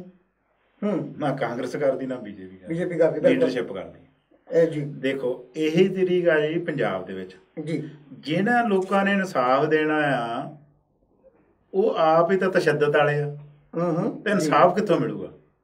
ਇਹਨਾਂ ਲੋਕਾਂ ਦਾ ਕੰਮ ਇਹ ਆ ਵੀ ਜਿਹੜਾ ਜੇ ਮੰਨ ਲਓ ਉਹਨਾਂ ਨੂੰ ਇਨਸਾਫ ਦੇ ਦਿੱਤਾ ਜੀ। ਹੁਣ ਭਗਤ ਸਿੰਘ ਵਰਗਿਆਂ ਨੂੰ ਫਾਂਸੀ ਹੋ ਗਈ, ਰਾਜਗੁਰੂ ਸਾਹਿਬ ਦਾ, ਉਸ ਵੇਲੇ ਵੀ ਬਚ ਸਕਦੇ ਸੀ। ਬਿਲਕੁਲ। ਕਿਉਂ ਨਹੀਂ ਬਚੇ? ਕਿ ਜੇ ਇਹ ਲਹਿਰ ਵਾਲੇ ਬੰਦੇ ਬਾਹਰ ਰਹਿ ਗਏ ਤੇ ਇੱਥੇ ਇਨਕਲਾਬ ਅੰਗਰੇਜ਼ਾਂ ਵਾਲਾ ਨਹੀਂ ਹੋਣਾ, ਇੱਥੇ ਮਨੁੱਖਤਾ ਦਾ ਇਨਕਲਾਬ ਹੋਣਾ। ਸਾਡੀ ਮਰਜ਼ੀ ਨਹੀਂ ਚੱਲਣੀ, ਜਿਹੜੀ ਬਾਅਦ ਉਹਨਾਂ ਨੇ ਚਲਾਈ ਹੈ। ਸੋ ਇਹੀ ਰਾਜ ਜਿਹੜਾ ਹੁਣ ਚੱਲ ਰਿਹਾ ਆ, ਜੇ ਉਹਨਾਂ ਬੰਦਿਆਂ ਨੂੰ ਜਿਨ੍ਹਾਂ ਨੂੰ ਤੁਸੀਂ ਕਹਿੰਦੇ ਵੀ ਪੱਠੇ ਚੱਕਦੇ ਕਰ ਲਿਆ, ਇੱਧਰ ਕਰ ਲਿਆ, ਜਿਨ੍ਹਾਂ ਨੇ ਜ਼ਿੰਦਗੀਆਂ ਤਬਾਹ ਕਰ ਦਿੱਤੀਆਂ, ਜੇ ਉਹ ਬੰਦੇ ਸਾਰੇ ਦੇ ਸਾਰੇ ਬਾਹਰ ਆ ਗਏ ਤੇ ਇਨਕਲਾਬ ਫੇਰ ਜਾਣਾ। ਬਿਲਕੁਲ। ਉਹ ਜਿਹੜੀਆਂ ਮੌਜੂਦਾ ਸਰਕਾਰਾਂ ਨਹੀਂ ਚਾਹੁੰਦੀਆਂ ਵੀ ਸਾਡੀ ਕੁਰਸੀ ਨੂੰ ਜਾਂ ਸਾਡੇ ਇਸ ਰਾਜ ਨੂੰ ਠੇਸ ਲੱਗੇ, ਕਿਉਂਕਿ ਉਹ ਹਰੇਕ ਬੰਦਾ ਜਿਹੜਾ ਆ ਉਹ ਮਾਇਆ ਦੇ ਜਾਲ ਦੇ ਵਿੱਚ ਫਸਿਆ ਪਿਆ ਆ ਤੇ ਉਹਦੇ ਤੋਂ ਬਾਹਰ ਨਹੀਂ ਨਿਕਲ ਰਿਹਾ। ਬਿਲਕੁਲ। ਤੁਸੀਂ ਜਿੱਥੇ ਪੁਆਇੰਟ ਰੱਖਿਆ ਹੈ ਕਿ ਬੇਸ਼ੱਕ ਆਪਾਂ ਸਾਰਿਆਂ ਨੂੰ ਪਤਾ ਹੈ, ਆਪਣੀ ਅੱਖਾਂ ਸਾਹਮਣੇ ਸਭ ਕੁਝ ਤਸ਼ੱਦਦ ਹੋਏ, ਜਿੰਨਾ ਵੀ ਸਾਰੀ ਆਪਾਂ ਇਉਂ ਨਹੀਂ ਕਹਿੰਦੇ ਕਿ ਇਕੱਲੀ ਸਿੱਖਾਂ ਤੇ ਹੋਇਆ, ਪੂਰੀ ਮਨੁੱਖਤਾ ਤੇ। ਬੇਸ਼ੱਕ ਉਹਦੇ ਵਿੱਚ ਹਿੰਦੂ ਪਰਿਵਾਰਾਂ ਨੂੰ ਨੁਕਸਾਨ ਹੋਇਆ, ਵੀਰਾਂ ਨੂੰ। ਇਹਦੇ ਵਿੱਚ ਜਿੱਥੇ ਨਾ ਫੈਸਲਾ ਜਾਂ ਨਿਆਂ ਨਾ ਮਿਲਣ ਦੀ ਜਿਹੜੀ ਪ੍ਰਣਾਲੀ ਚੱਲ ਰਹੀ ਹੈ ਪੂਰੇ ਹਿੰਦੁਸਤਾਨ 'ਚ, ਇਹਦੇ ਵਿੱਚ ਤੁਸੀਂ ਕੀ ਕਹੋਗੇ? ਵਾਕਿਆ ਜਿੱਥੇ ਸਾਨੂੰ ਇਹ ਲੀਡਰਸ਼ਿਪ ਜਾਂ ਜਿਹੜੇ ਸੈਂਟਰ ਗੌਰਮੈਂਟ ਵਾਲੇ ਨੇ, ਭਾਵੇਂ ਉਹ ਕਾਂਗਰਸ ਹੋਵੇ ਜਾਂ ਬੀਜੇਪੀ ਹੋਵੇ, ਜਿਨ੍ਹਾਂ ਦਾ ਕਿ ਪੂਰਨ ਤੌਰ ਤੇ ਹੋਲਡ ਹੁੰਦਾ ਪਾਵਰ 'ਤੇ, ਜਿਹੜੀਆਂ ਨਿਆਂਪਾਲਿਕਾਵਾਂ ਨੇ, ਅਦਾਲਤਾਂ ਨੇ ਪੂਰੇ ਹਿੰਦੁਸਤਾਨ ਦੀਆਂ, ਕੋਰਟਾਂ ਨੇ, ਉਹ ਵੀ ਇਹਨਾਂ ਦੇ ਅੰਡਰ ਪ੍ਰੈਸ਼ਰ ਚੱਲ ਰਹੀਆਂ ਕਿ ਜੋ ਇਹ ਕਹਿੰਦੇ ਨੇ ਉਹੀ ਕਰਦੀਆਂ ਨੇ। ਦੇਖੋ ਅੰਡਰ ਪ੍ਰੈਸ਼ਰ ਹੋਰ ਕਿੱਦਾਂ ਚੱਲਣਾ? ਦੇਖੋ ਇੱਕ ਜੱਜ ਨੇ ਫੈਸਲਾ ਦੇਣਾ ਹੁੰਦਾ, ਉਹ ਤਰੀਕ ਪਾਉਂਦਾ ਜੀ। ਬਿਲਕੁਲ। ਉਹ ਫੇਰ ਤਰੀਕ ਪਾਉਂਦਾ। ਹੁਣ ਰਿਮਾਂਡ ਲੈਣ ਗਏ ਤੇ ਫੇਰ ਮਾਰਦਾ। ਉਹ ਪੁੱਛਦਾ ਹੀ ਨਹੀਂ ਉਹਨਾਂ ਨੂੰ ਵੀ ਤੁਸੀਂ ਇਹਦੇ ਕੋਲ ਮਹੀਨਾ ਹੋ ਗਿਆ ਤੁਹਾਨੂੰ ਰਿਮਾਂਡ ਲੈਂਦੇ ਨੂੰ ਕਿਸੇ ਕੇਸ ਬਾਰੇ, ਜਾਂ ਅੱਜ ਤੋਂ 20 ਸਾਲ ਪੁਰਾਣਾ ਕੇਸ ਆ ਜਾਂ 10 ਸਾਲ ਪੁਰਾਣਾ ਕੇਸ ਆ, ਵੀ ਤੁਸੀਂ ਹਜੇ ਤੱਕ ਮੈਨੂੰ ਦੱਸਿਆ ਕੁਛ ਨਹੀਂ, ਤੁਸੀਂ ਫੇਰ ਰਿਮਾਂਡ ਲੈਣ ਆ ਗਏ। ਸੋ ਇਸ ਕਰਕੇ ਜਿਹੜੀਆਂ ਚੀਜ਼ਾਂ ਜਿਹੜੀਆਂ ਉਹ ਕੋਟਾਂ ਆ, ਉਹ ਬੜੀ ਜੇਲ੍ਹਾਂ ਦਾ ਸਿਸਟਮ ਸਾਰਾ ਤਾਂ ਉਹ ਸਟੇਟ ਗੌਰਮੈਂਟ ਦੇ ਥੱਲੇ ਹੁੰਦਾ ਆ। ਜੱਜ ਦਾ ਸਿਸਟਮ ਉਹ ਬਾਹਰ ਜਾਂਦੇ ਨੇ। ਕੋਈ ਦੇਖੋ ਇਹ ਸਟੇਟ ਗੌਰਮੈਂਟ ਨੇ ਫੈਸਿਲਿਟੀਆਂ ਦਿੱਤੀਆਂ ਹੁੰਦੀਆਂ, ਗਾਰਦਾਂ ਦਿੱਤੀਆਂ ਹੁੰਦੀਆਂ ਵੀ ਚਲੋ ਤੂੰ ਇੱਦਾਂ ਕਰਦੇ, ਟੈਲੀਫੋਨਾਂ 'ਤੇ ਚੱਲਦਾ ਸਭ ਕੁਛ ਇਹਨਾਂ ਦਾ। ਸੋ ਇਸ ਕਰਕੇ ਜਿਹੜਾ ਇਹ ਸਾਰਾ ਜਿਹੜਾ ਹੈ, ਜੇ ਜੱਜ ਨੇ ਨਿਆਂ, ਤੁਸੀਂ ਦੇਖ ਲਓ ਵੀ ਜੇ ਕੋਈ ਜੱਜ ਨਿਆਂ ਦੇਣ ਵਾਲਾ ਹੋਵੇ ਉਹਨੂੰ ਝੱਟ ਬਦਲ ਦਿੰਦੇ। ਬਿਲਕੁਲ। ਗੱਲ ਸਵਾਲ ਇੱਥੇ ਹੁਣ ਇਹ ਪੈਦਾ ਹੁੰਦਾ, ਦੇਖੋ ਅਟਵਾਲ ਸਾਹਿਬ, ਕਿ ਅਸੀਂ ਮੰਨਦੇ ਹਾਂ ਹਰ ਚੀਜ਼ ਠੀਕ ਹੈ, ਪੂਰਾ ਪ੍ਰਭਾਵ ਜਿਹੜਾ ਹੋਲਡ ਹੈ ਉੱਤੇ ਸਿਆਸਤ ਹੈ, ਸਿਆਸਤ ਹੈਵੀ ਹੈ, ਕਿ ਪੂਰੇ ਹਿੰਦੁਸਤਾਨ ਵਿੱਚ 1 2 ਜਾਂ 4 ਜੱਜ ਤਾਂ ਹੈ ਨਹੀਂ, ਹਜ਼ਾਰਾਂ ਦੀ ਤਾਦਾਦ ਵਿੱਚ ਜੱਜ ਨੇ, ਕਿ ਕਿਸੇ ਜੱਜ ਵਿੱਚ ਵੀ ਐਸੀ ਮਾਨਸਿਕਤਾ ਨਹੀਂ। ਇਹ ਆਪਾਂ ਇਹ ਨਹੀਂ ਵੀ ਪ੍ਰਣਾਲੀ ਤੇ ਆਪਾਂ ਦਾਗ ਲਾ ਰਹੇ ਹਾਂ ਵੀ ਜੱਜਾਂ ਤੇ ਲਾ ਰਹੇ, ਨਹੀਂ। ਤੁਸੀਂ ਗੱਲ ਨਹੀਂ ਸਮਝ, ਜਿਹੜੀ ਰਾਜ ਲੈਵਲ ਤੇ ਬਿਲਕੁਲ ਇਹ ਜੱਜ ਆਪਣਾ ਫੈਸਲਾ ਦਿੰਦਾ, ਉਹ ਕਹਿੰਦਾ ਬਈ ਆਹ ਪੁਲਿਸ ਵਾਲੇ ਨੂੰ ਵੀ ਇਹਦੀ ਇਨਕੁਆਇਰੀ ਕਰਕੇ ਮੈਨੂੰ ਦੇ। ਉਹ ਇਨਕੁਆਇਰੀ ਨਹੀਂ ਕਰਦਾ ਸਾਹਿਬ, ਇਨਕੁਆਇਰੀ ਨਹੀਂ ਕਰ। ਬਿਲਕੁਲ। ਮੈਂ ਜੱਜ ਕੀ ਕਰੇ? ਗੋਲੀ ਮਾਰੇ ਹੁਣ ਉਹਨੂੰ। ਕਿ ਵਾਕਿਆ ਮਤਲਬ ਕਾਰਨ ਇਹ ਹੈ ਨਾ ਵੀ ਉਹ ਜਿਹੜੀਆਂ ਰਾਜ ਸਰਕਾਰਾਂ ਬੈਠੀਆਂ ਉਹਨਾਂ ਕੋਲ ਹੈਗੀਆਂ ਕੁੰਡੀਆਂ, ਲੇਕਿਨ ਉਹਨਾਂ ਨੂੰ ਇਹ ਨਹੀਂ ਸੁਧਾਰ ਹੈ ਇਹਦੇ ਵਿੱਚ, ਇਸ ਪ੍ਰਣਾਲੀ ਵਿੱਚ, ਇਸ ਕਾਇਦੇ ਕਾਨੂੰਨ ਦੇ ਵਿੱਚ। ਉਹ ਤਾਂ ਜਿਹੜਾ ਹੁਣ ਫਰਜ਼ ਬਣਦਾ ਉਹ ਤਾਂ ਸਟੇਟ ਗਵਰਨਮੈਂਟ ਦਾ, ਉਸ ਜਿਹੜਾ ਹੁਣ ਵੈਰੀਫਿਕੇਸ਼ਨ ਕਰਨੀ ਆ। ਜਾਂ ਸੈਂਟਰ ਮੰਨ ਲਓ ਗਵਰਨਮੈਂਟ ਦਾ। ਜੱਜ ਕਹਿੰਦਾ ਆ, ਸਾਡਾ ਜੱਜ ਕਹਿੰਦਾ ਰਾਜ ਸਰਕਾਰ ਵੀ ਇਹ ਬੰਦੇ ਦੀ ਮੈਨੂੰ ਰਿਪੋਰਟ 15 ਦਿਨਾਂ ਮਹੀਨੇ 'ਚ ਲਿਆ ਕੇ ਦਿਓ ਜੀ। ਅੱਛਾ ਜੀ, ਮੈਂ ਗਿਆ ਸੀ 1 ਤਰੀਕ ਤੇ ਮੈਂ 2 ਦਿਨ ਬਿਮਾਰ ਹੋ ਗਿਆ, ਮਗਰੋਂ ਫੇਰ ਨਾ ਕੋਈ ਇੰਨੇ ਢੰਗ ਹੁੰਦੇ ਆ, ਉਹਦਾ ਤਬਾਦਲਾ ਕਰ ਦਿਓ, ਬੰਦਾ ਹੋਰ ਲਾ ਦਿਓ। ਠੀਕ ਅੱਛਾ, ਉਹ ਜੱਜ ਦੇ ਕੋਲ ਕੇਸ ਹੀ ਇੰਨੇ ਕਿ ਉਹ ਬਿਜ਼ੀ ਇੰਨਾ ਹੈ, ਉਹ ਸੁਣ ਹੀ ਨਹੀਂ ਸਕਦਾ। ਦੇਖੋ ਇਸ ਵਿੱਚ ਆਪਾਂ ਆਉਂਦੇ ਹਾਂ, ਬਿਲਕੁਲ ਹੀ ਬਹੁਤ ਭੱਖ ਦਾ ਮਸਲਾ ਸੀ ਕਿ ਕਈ, ਜਿਵੇਂ ਤੁਸੀਂ ਗੱਲ ਕੀਤੀ ਵੀ ਉਹਨਾਂ ਦਾ ਟਾਈਮ ਬਹੁਤ ਗਾਂਹ ਪਾ ਦਿੰਦੇ ਨੇ, ਟਾਈਮ ਐਕਸਟੈਂਡ ਕਰ ਦਿੰਦੇ ਆ। ਹੁਣ ਦੇਖੋ ਵੀ ਬਹੁਤ ਹੀ ਤਾਜ਼ਾ ਮਿਸਾਲ ਹੈ ਹਾਂਜੀ, ਜਿਹੜੀ ਸ਼ਾਇਦ ਆਪਣੇ MSG ਫਿਲਮ ਦੀ ਗੱਲ ਕਰ ਰਹੇ ਹਾਂ, ਸਰਸੇ ਵਾਲੇ ਬਾਬੇ ਦੀ। ਹਾਂਜੀ, ਦੂਜੇ ਕੇਸ ਤੇ ਸਾਲਾਂ ਸਾਲ ਗਾਂਹ ਤੋਂ ਗਾਂਹ ਪੈਂਡੈਂਟ ਹੁੰਦੇ ਗਏ ਜਾਂਦੇ, ਗਾਂਹ ਤੋਂ ਗਾਂਹ ਪਾਈ ਜਾਓ। ਲੇਕਿਨ ਇਹਦਾ ਐਡੀ ਛੇਤੀ ਫੈਸਲਾ ਹੋ ਜਾਣਾ, ਐਡੀ ਛੇਤੀ ਇਹਨੂੰ ਗ੍ਰੀਨ ਸ਼ਿਟ ਮਤਲਬ ਦੇ ਦੇਣੀ, ਇਹਦੇ ਵਿੱਚ ਦੇਖੋ ਕੀ ਰਾਜ ਹੈ, ਤੁਸੀਂ ਕੀ ਸਮਝਦੇ ਹੋ ਵੀ ਇਹ ਕੀ ਕਹਾਣੀ ਹੋਈ ਹੈ? ਗੱਲ ਤਾਂ ਹੋਈ ਫੇ ਆਪੇ ਤੁਸੀਂ ਸਵਾਲ ਪੁੱਛਿਆ ਸੀ ਜੀ ਵੀ ਕੀ ਰਲੇ ਤਾਂ ਨਹੀਂ, ਹੁਣ ਤੁਸੀਂ ਇਹ ਤੋਂ ਅੰਦਾਜ਼ਾ ਲਾ ਸਕਦੇ ਵੀ ਰਲੇ ਆ ਕਿ ਨਹੀਂ ਰਲੇ। ਦੇਖੋ ਅਜੀਬ ਗੱਲ ਹੈ, ਦੇਖੋ ਅਜੀਬ ਗੱਲ ਹੋ ਗਈ ਨਾ, ਅਜੀਬ ਗੱਲ ਹੋ ਗਈ ਵੀ ਜਿਹੜੀ ਬਾਕੀ ਕੇਸ ਤੋਂ ਸਾਲਾਂ ਹਿਸਾਬ ਨਾਲ ਪੈਂਡਿੰਗ ਪਏ ਨੇ, ਲੇਕਿਨ ਇਹ ਤੁਸੀਂ ਇੱਕਦਮ ਹੀ 1 ਹਫ਼ਤੇ ਦੇ ਵਿੱਚ ਫੈਸਲਾ ਕਰਕੇ ਤੇ ਤੁਸੀਂ ਕਹਿੰਦੇ ਆ ਵੀ ਇਹਨੂੰ ਗ੍ਰੀਨ ਹਰੀ ਝੰਡੀ ਦੇ ਦਿਓ। ਹਾਂ, ਹੁਣ ਤੁਸੀਂ ਦੱਸੋ ਵੀ ਜਿਹੜਾ ਬੰਦਾ ਆਮ ਆਦਮੀ ਆ, ਜਿਹਦਾ ਕੋਈ ਕੋਰਟ 'ਚ ਕੇਸ ਜਾਣਾ ਜੀ, ਜਿਹਦੇ ਕੋਲ ਵਕੀਲ ਕਰਨ ਨੂੰ ਪੈਸੇ ਹੈ ਨਹੀਂ, ਬਿਲਕੁਲ ਹੈ ਨਾ, ਉਹਨੂੰ ਸਰਕਾਰੀ ਵਕੀਲ ਦੀ ਫੈਸਿਲਿਟੀ ਨਹੀਂ ਮਿਲ ਰਹੀ। ਉਹ ਸਰਕਾਰੀ ਵਕੀਲ ਵੀ ਉਹਨਾਂ ਲਈ ਹੈ ਜਿਹਨਾਂ ਕੋਲ ਪੈਸੇ ਆ, ਹੈ ਨਾ। ਬਿਲਕੁਲ ਆਮ ਆਦਮੀ ਨੂੰ ਫੈਸਿਲਿਟੀਜ਼ ਜਿਹੜੀ ਆ ਉਹ ਹੈ ਨਹੀਂ ਗੀ ਬਸ। ਤੇ ਜਿਹੜੀ ਆਮ ਆਦਮੀ ਪਾਰਟੀ ਨੇ ਗੱਲ ਕਰਨੀ ਉਹ ਆਮ ਆਦਮੀ ਦੀ ਕਰਨੀ, ਆਮ ਆਦਮੀ ਦੀ ਕਰਨੀ। ਆਪਣਾ ਟਾਈਮ ਤਕਰੀਬਨ ਹੋ ਚੁੱਕਾ, ਲੇਕਿਨ ਆਪਾਂ 2 ਮਿੰਟ ਦੇ ਵਿੱਚ ਜਿਹੜੀਆਂ 2 ਗੱਲਾਂ ਨੇ ਬਹੁਤ ਛੇਤੀ ਨਾਲ ਬਹੁਤ ਹੀ ਸੰਖੇਪ ਵਿੱਚ ਜਾਣ ਦੀ ਕੋਸ਼ਿਸ਼ ਕਰਿਓ ਜੇ। ਹਾਂਜੀ, ਉਹ ਕਾਰਨ ਹੈ ਕਿ ਦੇਖੋ ਆਪਾਂ ਯੂਰਪ ਦੇ ਮੁਲਕਾਂ 'ਚ ਵੀ ਬੈਠੇ ਹਾਂ, ਹਾਂਜੀ, ਬੇਸ਼ੱਕ ਆਪਾਂ ਇੰਡੀਆ ਵੀ ਕਿਸੇ ਵੀ ਸਰਕਾਰੀ ਜਾਂ ਗੈਰ ਸਰਕਾਰੀ ਕਿਤੇ ਵੀ ਆਪਾਂ ਕੋਈ ਨੌਕਰੀ ਲੈਣੀ ਹੈ, ਆਪਾਂ ਨੂੰ ਇੱਕ ਆਮ ਹੀ ਸਵਾਲ ਪੁੱਛਿਆ ਜਾਂਦਾ ਕਿ ਕਰੈਕਟਰ ਸਰਟੀਫਿਕੇਟ ਲਿਆਂਦਾ ਜਾਵੇ, ਤੁਹਾਡਾ ਪੁਰਾਣਾ ਕਰੈਕਟਰ ਪਹਿਲਾਂ ਕੀ ਹੈ। ਹੁਣ ਇਹ ਜਿਹੜਾ MSG ਵਾਲਾ ਬਾਬਾ, ਇਹਦੇ ਤੇ ਕਤਲ ਦੇ ਕੇਸ ਨੇ, ਇਹ ਤੇ ਬਲਾਤਕਾਰ ਦੇ ਕੇਸ ਨੇ, ਇਹ ਤੇ ਹੋਰ ਇੰਨੇ ਕੇਸ ਚੱਲਦੇ ਨੇ, ਇਹਨੂੰ ਕਿਹੜੇ ਕਾਇਦੇ ਕਾਨੂੰਨ ਥੱਲੇ ਆ ਕੇ ਤੇ ਅਦਾਲਤ ਨੇ ਮਤਲਬ ਦਵਾ ਦਵ ਜਿਹੜੀ ਉਹ ਕਲੀਨ ਚਿੱਟ। ਵੇਖੋ ਤੁਹਾਡੀ ਗੱਲ ਨਾਲ ਮੈਂ ਸਹਿਮਤ ਹਾਂ ਵੀ ਜਿੰਨਾ ਚਿਰ ਇਹ ਸਾਡਾ ਸਾਰਾ ਸਫਾਇਆ ਨਹੀਂ ਹੁੰਦਾ ਉਹਨਾਂ ਚਿਰ ਕੋਈ ਗੱਲਾਂ ਕਰਨ ਜਿੰਨੀਆਂ ਮਰਜ਼ੀ ਕਰੀ ਜਾਈਏ, ਖੈਰ ਸਫਾਇਆ ਹੋਣਾ ਬਹੁਤ, ਸੁਧਾਰ ਹੋਣਾ ਬਹੁਤ ਮੁਸ਼ਕਿਲ ਹੈ। ਇਹ ਸਿਸਟਮ ਨੂੰ ਜਿੰਨਾ ਚਿਰ ਨਹੀਂ ਸੁਧਾਰਿਆ ਜਾਂਦਾ। ਹੁਣ ਤੁਸੀਂ ਗੱਲ ਕਰਦੇ ਸੀ ਨਾ ਵੀ ਆਮ ਆਦਮੀ ਹੈਲਪ ਕਿੱਦਾਂ ਕਰੇ ਜੀ। ਹੁਣ ਤੁਸੀਂ ਦੇਖੋ, ਚਲੋ ਠੀਕ ਆ, ਉਹਦੀ ਪਾਸ ਕਰ ਦਿੱਤੀ ਜੀ। ਹੁਣ ਆਮ ਆਦਮੀ ਨੇ ਹੈਲਪ ਕੀ ਕੀਤੀ? ਪੰਜਾਬ ਦੇ ਸਿਨੇਮਾ ਘਰਾਂ ਨੇ ਬੰਦ ਕਰ ਦਿੱਤੀ, ਬੰਦ ਕਰਤੀ। ਬਸ ਉਹ ਤਾਂ ਮਜਬੂਰੀ ਨਾਲ ਕੀਤੀ ਨਾ, ਡਰਦਿਆਂ ਨੂੰ। ਉਹਦੇ ਪਿੱਛੇ ਕੁਛ ਵੀ ਆ, ਲੇਕਿਨ ਹੋ ਸਕਦਾ ਜੇ ਉਹ ਚੰਗਾ ਕੰਮ ਹੁੰਦਾ ਕੋਈ ਤੇ ਉਹਨਾਂ ਨੇ ਗੌਰਮੈਂਟ ਦੀ ਫੋਰਸ ਲੈ ਕੇ ਵੀ ਲਵਾ ਦੇਣੀ ਸੀ ਜਿੱਦਾਂ ਬਾਕੀਆਂ 'ਚ ਲਵਾਇਆ, ਪਰ ਉਹਨਾਂ ਨੂੰ ਮਾਲਕਾਂ ਨੂੰ ਪਤਾ ਸੀ ਵੀ ਇਹ ਵਧੀਆ ਕੰਮ ਨਹੀਂਗਾ। ਦੇਖੋ ਬੰਦੇ ਨੇ ਮੱਤ ਕਿੱਦਾਂ ਕੀਤੀ ਉਹਨਾਂ ਨੇ, ਜਿਹੜੇ ਆਮ ਬੰਦੇ ਨੇ ਜਿਹੜੀ ਆ, ਭਾਵੇਂ ਸਿਨੇਮਾ ਘਰ, ਮੈਂ ਕਹਿੰਦਾ ਬਹੁਤ ਵਧੀਆ ਉਹਨਾਂ ਨੇ ਸਟੈਪ ਲਿਆ, ਭਾਵੇਂ ਉਹਨਾਂ ਨੇ ਆਪਣੇ ਪੈਸੇ ਲਈ ਲਿਆ। ਹੋ ਸਕਦਾ ਮੈਂ ਤਾਂ ਦੇਖਦਾ ਇਸ ਵਕਤ ਵੀ ਜੇ ਉਹ ਵਧੀਆ ਹੁੰਦੀ ਤੇ ਜਿੱਦਾਂ ਫੋਰਸਾਂ ਲਾ ਕੇ ਲੋਕੀ ਦਿਖਾਉਂਦੇ ਤੇ ਉਹਨਾਂ ਵੀ ਦਿਖਾ ਦੇਣੀ ਸੀ। ਤੁਹਾਡੇ ਕਹਿਣ ਤੋਂ ਮੁਰਾਦ ਕਿ ਵਾਕਿਆ ਹੀ ਇੱਕ ਹਿੰਦੁਸਤਾਨ ਐਸਾ ਵਾਹਿਦ ਮੁਲਕ ਹੈ, ਕਈ ਜਗ੍ਹਾ ਐਸਾ ਵੀ ਹੋ ਜਾਂਦਾ ਕਿ ਜਿਵੇਂ ਆਪਣੀ ਕਹਾਵਤ ਹੈ ਪੰਜਾਬੀ ਦੀ ਵੀ ਲਾਤੋਂ ਕੇ ਬੂਤ ਬਾਤੋਂ ਸੇ ਨਹੀਂ ਮੰਨਦੇ, ਵਾਕਈ ਉਹਨੂੰ ਉਸੇ ਤਰੀਕੇ ਨਾਲ ਮੰਨਦੇ ਜਿਨ੍ਹਾਂ ਦਾ ਜਿਹੜੀ ਉਹ ਜ਼ਬਾਨ ਸਮਝਦੇ ਨੇ, ਜਿਹੜੀ ਜ਼ਬਾਨ ਸਮਝਦੇ ਨੇ। ਆਪਾਂ ਹੁਣ ਛੇਤੀ ਅੱਗੇ ਆਈਏ ਕਿਉਂ ਆਪਾਂ ਟਾਈਮ ਬਿਲਕੁਲ ਸਮਾਪਤ ਹੈ। ਜਿਹੜੇ ਆਪਾਂ ਲੋਕ ਪੰਜਾਬੀ ਤਕਰੀਬਨ ਬਹੁਤ ਤੌਰ ਕਰਕੇ ਪੂਰੀ ਦੁਨੀਆ ਵਿੱਚ ਪੰਜਾਬੀ ਬਾਹਰ ਖਿਲਰੇ ਹੋਏ ਹਨ, ਪੰਜਾਬ ਵਿੱਚ ਤੇ ਇਹਨਾਂ ਦਾ ਯੋਗਦਾਨ ਹੈ ਹੀ ਹੈ, ਕੋਈ ਦੋ ਰਹਿਮਾ ਨਹੀਂ। ਕਿ ਜਿਹੜੀ ਦਿੱਲੀ ਦੀ ਸਿਆਸਤ ਹੋਈ ਹੈ ਇਹਦੇ ਵਿੱਚ ਵੀ ਇਹਨਾਂ ਦਾ ਕੋਈ ਯੋਗਦਾਨ ਹੈ, ਜਾਂ ਇਹਨਾਂ ਨੂੰ ਜਿਹੜੀ ਸਾਡੀ ਅਗਲੀ ਆਉਣ ਵਾਲੀ ਇਲੈਕਸ਼ਨ ਹੈ ਇਹਨਾਂ ਵਿੱਚ ਕੀ ਯੋਗਦਾਨ ਪਾਉਣਾ ਚਾਹੀਦਾ? ਦੇਖੋ, ਜਿਹੜੇ ਆਮ ਆਦਮੀ ਪਾਰਟੀ ਦੀ ਤੁਸੀਂ ਗੱਲ ਕਰ ਰਹੇ ਹੋ, ਬਹੁਤ ਵੱਡਾ ਯੋਗਦਾਨ ਹੈ NRI ਦਾ। ਠੀਕ ਹੈ।